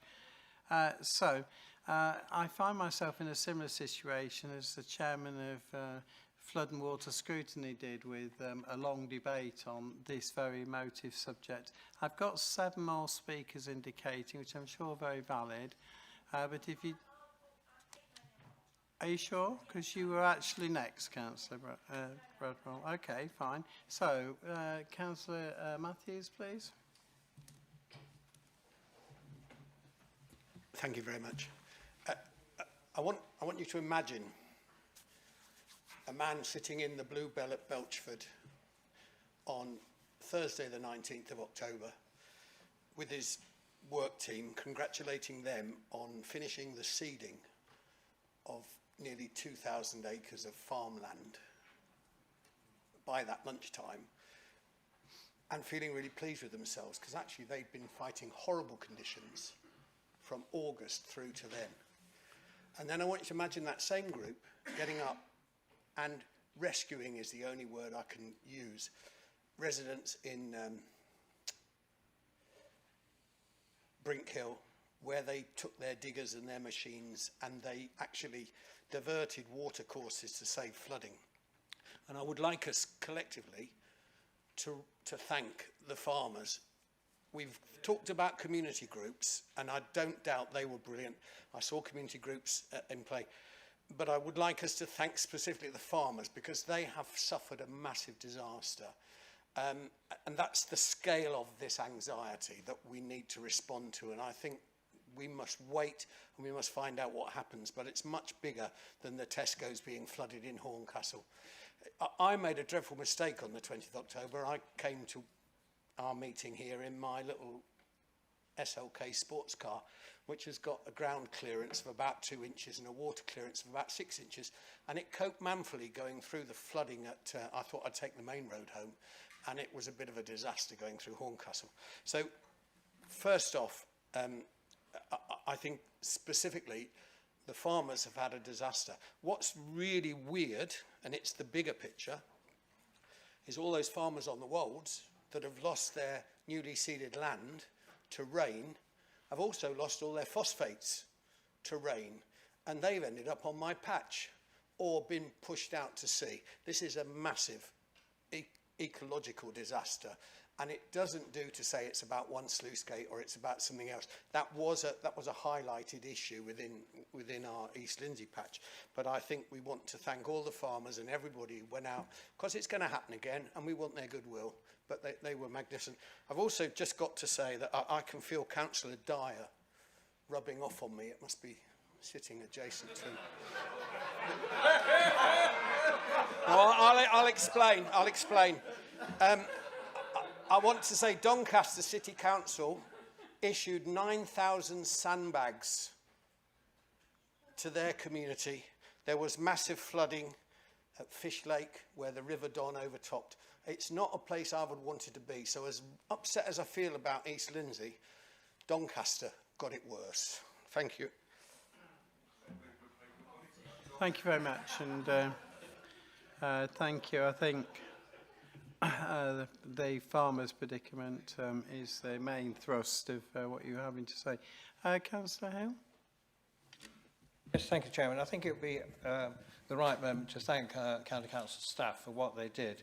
And just to put it in context, the whole of the Midlands was flooded, so there was an issue. There wasn't cross-party help, which we normally have in these circumstances. And, of course, the Met Office, which never gets it wrong, of course, was predicting quite late in the day that the worst of the storms would actually not hit Lincolnshire. So what we ended up with on a Friday afternoon, when everybody is thinking about their weekend off and all the rest of it, suddenly a crisis emerged, a problem emerged, and a lot of our staff within the County Council turned out, although they weren't expecting to, in particular the fire service, although I suppose you could argue that's their day job, but they turned out, highways officers and people who work for the highways, for our contractors, all turned out, and indeed our communications department, there are people on duty all weekend, and they, you know, that's not part of anybody's contract or anything, apart from, well, even the fire service, I think a lot of fire officers turned out, even though they weren't supposedly on duty. So I think we should have liked to record our thanks to what they did. I think very briefly as well, I think also because it wasn't, there wasn't a Gold Command set up, because it was very much about County Council and Environment Agency flooding, the communication wasn't as good as it could be, and I think we could argue that, and I think hopefully that'll be a lesson learned. I think the other thing I would say, it's not just about communication from us to people, it's communication within communities. And I think there's an issue that parish councils need reminding, for example, town councils, that they have a role too, so that people understand, as Councillor Corey said, there's an emergency plan, but also the communications. I went to one small village in my patch where I was talking to a chap, his house was nearly flooded. Well, I asked for some sandbags, and they never sent them. I went to the other end. This is a village of 140 people. I went down the road to look at another problem, and they said, oh no, we had a big pile of sandbags which were delivered, and the communication within that community wasn't there. So I think there's an issue that getting people to understand, and local communities, be it parishes or communities within the city or whatever, they need to communicate with their residents to say, well, we've got these measures in place, please come and help us. So I think there's a lot to learn, but I'll certainly end by thanking all those staff who gave up their weekend to protect the residents of this county. Thank you very much. I think what's came up in the scrutiny debate was the emergency plans and the necessity of them in both towns and parishes. And of course the other thing is the memorandum of understanding between the 7 districts. Now that it is established, it's a living situation and a communication, and I will repeat that I think we had mixed results, but there were some good ones, as well as some further work that needs to be done. Councillor Mark Whittington, please. Yes, thank you, Mr Chairman. First of all, I'd like to thank Councillor Lee for bringing this motion. I think it's really, really important and actually really pleased with the debate. And also as Councillor Ashton for the amendment, because I think it, as has been mentioned before, it kind of takes the original proposal and expands it out and finesses it. Because for me, it really is about a more local, coordinated response. In my particular division at Sedgebrook and also at Allington, we have issues with flooding, and in Sedgebrook village itself, there were a couple of houses that actually were inundated with water. In the village where I live in Araby, my neighbour is the lowest house in the village, and I'm the second lowest house in the village. And the main sewage drain runs under his property, and during Storm Babette on that Friday, it actually burst. My neighbour's garden was covered in raw sewage. There was some egress into my garden as well. It's a very unpleasant experience when you're actually there. That particular day, I'd come to Lincoln and I was driving back. I've never seen all my 60 years of experience of living in Lincolnshire so much water on that Grantham to Lincoln Road. It was absolutely inundated. And I got home to find that my neighbour had called and got through to Anglian Water, and they were there with a tanker, and they were pumping out the sewer and the contents of his garden. So I want to pay special tribute to them. And I thank Councillor Austin for giving us that very important phone number as well. But the reason why I'll be supporting the amendment is because I think this is about local responses and coordinating things locally. As I go around the affected areas, mainly in Sedgebrook and Allington, one thing that comes apparent to me is there are an awful lot, because the issue of riparian drains that haven't been cleaned out for many, many years, and they were an integral part of the water and drain system. Looking at the Ordnance Survey map, from the west of Sedgebrook down in to where the stream runs into Sedgebrook, it drops by 75 metres. You can actually see that if the drains were all clear, the water would be able to flow down into the river, which is the collection point. But the trouble is, they haven't been done. So I think it's really important that we seek enhanced funding, because as a county council, we have enforcement powers. But at the moment, we need some of that national funding, extra funding, to be able to go to these riparian drainage owners and say, please clear your drains out, please do yours, enforcement action. So I think it is about those local solutions. I thank Councillor Lee for the amendments and for the debate it's stimulated, but I will be supporting Councillor Ashton's amendments because I think it finesses it out. Thank you very much, Mr Chairman. Thank you very much, Councillor Whittington. Of course, the enforcement of riparian rights is a duty that we ask the drainage boards to enforce for us, and is something that has many instances. Councillor Tom Smith, please. Thank you, Chairman. I would firstly like to associate myself with the remarks that Councillor Hill made about our staff. I know just how hard they were working. I had a site visit the day after the storm, and that member of staff had been on all night, then seen me and had about 4 hours sleep. So I know just how hard our staff are working.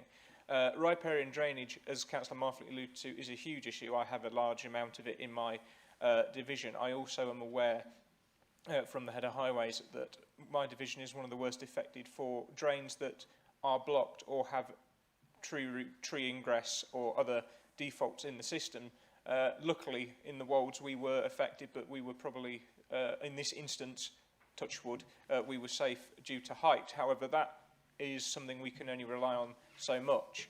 And there is an issue, and I've experienced this, where there is a lot of interagency sort of bickering of, no, that's your problem to fix, that's ours, and actually, with what's going on in the world, we can't do that now. We have to get to a stage where we have a proper process where that can be determined. But I also am acutely aware that this council is doing a lot of work without prejudice, and it is costing us as a council, and by extension the taxpayer, an awful lot of money, when actually it should be other agencies that are doing this work.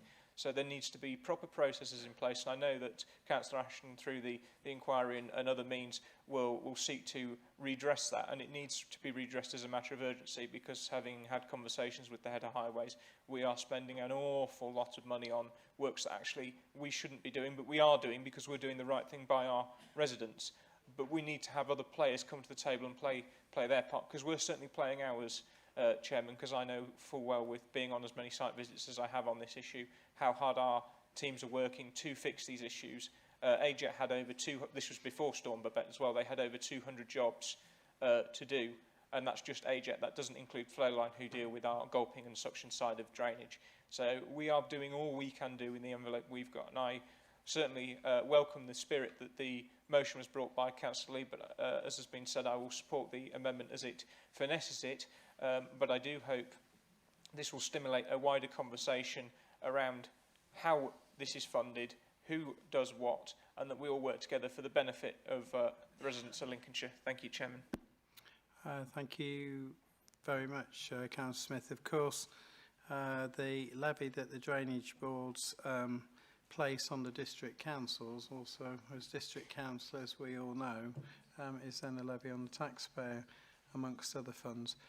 Councillor Danny, please. Thank you, Mr. Chairman. It's a very interesting subject. We are talking about the floods. And I think it's nature in its power. Whatever we're going to do, whatever we're going to talk about, it will happen and happen. A couple of weeks ago, United Arab Emirates were flooded. Saudi Arabia get flooded, flash floods. Europe get flooded every year. So the issue is there, the reality is there. However, we can't try to prevent it from happening again and again. Probably we have to look at the way we build our own houses, because most of them, they are flat, straight in. Probably we should look at our drains, because most of our drains in our historic towns, they are Victorians, they are very tight. So maybe we have to look at that. I'll give you an example. I was looking at the fires in California, I think a couple of years ago, and the head of the fire department stated these words. He said, every year we prepare ourselves better and better, and we think we're going to tackle the next fire. He said, we can't. It's always coming in different ways and different shapes. And that's the nature, as I say. So I will support the motion, the amendment, as long as we save the lives in Lincolnshire. But like I said, we should look at different ways of how to prevent it now. So we have to think future.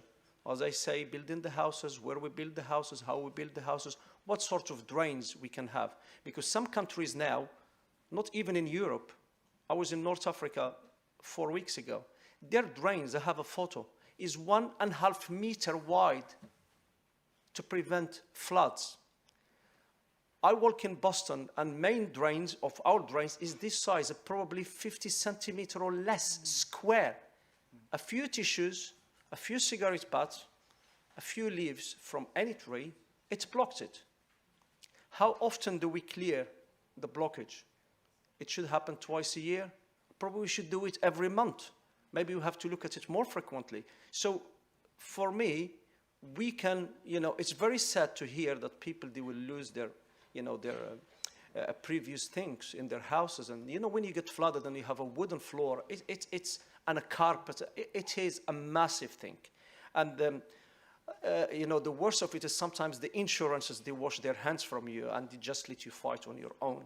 So as I said, we should think how to rebuild our own communities and our own houses and see where we go from that, because preventing a flood or fighting a flood is going to be difficult, as I say. It's a natural disaster, but we have to think forward. We have to bring new ideas to the table to prevent it from happening. Thank you, Mr. Chairman. Thank you very much, Councillor Daly. I'm sure the highways drains will be looking at their capacities.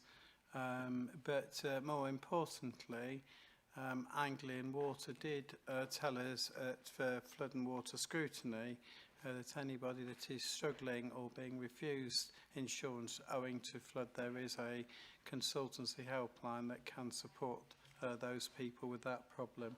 The last person I have to speak is Councillor Cleaver, please. Thank you very much. Thank you, Mr. Chairman. I just wanted to reinforce and echo the comments of Councillor Corey about promoting the work of the Local Resilience Forum and the Emergency Centre. We have had member briefings at SKDC on this twice already in 6 months, and we're anxious to raise the profile of what the Resilience Forum does, and actually trying to encourage, as you suggested, our members and members here to make the work of the forum, make the public more aware of the work of the forum, and get more community groups, parish councils and town councils actually integrated and involved and have their plans integrated, working on the ground. Because we can't do it from council offices centrally. We need people on the ground who are there to volunteer, who are there on call, and that is actually a really important part of what we can do as councillors. Thank you. Thank you very much indeed. Can I call upon Councillor Tom Ashton, if he would like to... Sorry, I beg your pardon, Tom Dyer, but the wrong Tom, I apologise.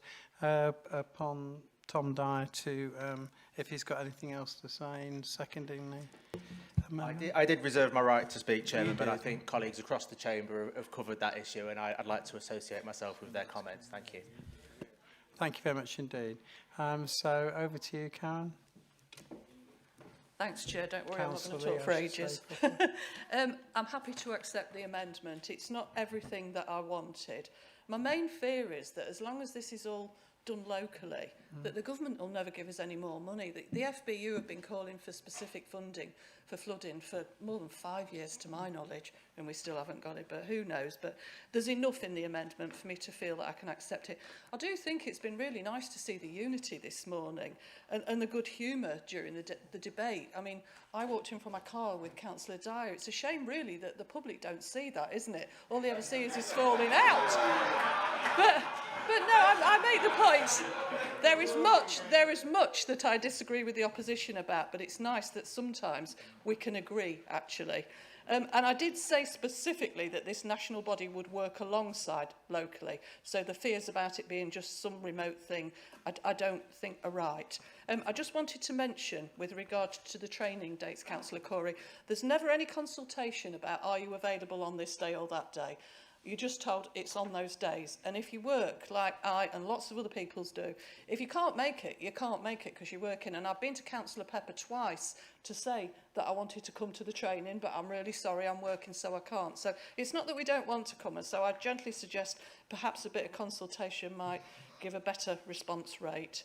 I did smile when you were talking, once somebody spoke about the cost of this national body for flooding. You've just been talking about throwing money at a mayor.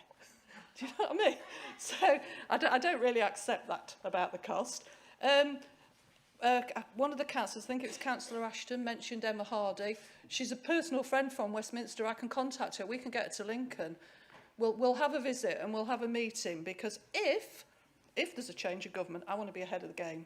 So we'll get her here and get her on side. And just the final thing, the county news. Can I have an assurance that there'll be something in the next county news with all of those phone numbers? You phone this one for this, because we spoke yesterday, you know, different numbers for different things. People don't know that. They need that information. If it's in the county news, they can keep that publication, keep it for future reference, and we won't have people running around saying, I don't know who to ring, and ringing me instead. Thank you. Thank you very much. I know there's been some reluctance on officers' part in actually putting that in the previous one, but I think clarity for individuals is most needed.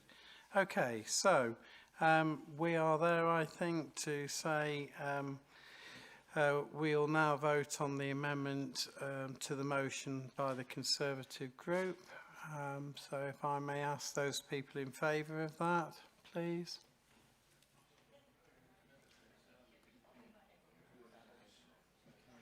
We think it's unanimous, but just to check, anybody against? No, and no abstentions?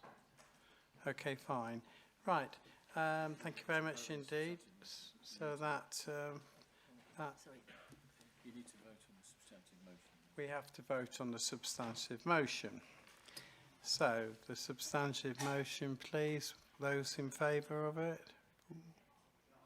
The amendment? As amended. Sorry. On the amendment. To me, it's duplication, but there we go. Thank you. It's procedure. Anybody against? No. No abstentions. Right, now it's carried. Okay. With that, ladies and gentlemen, I have sent you all an email of invitation after closing the meeting. I hope you will join me in that. Thank you very much indeed. And don't forget your devolution packs on the way out. Thank you.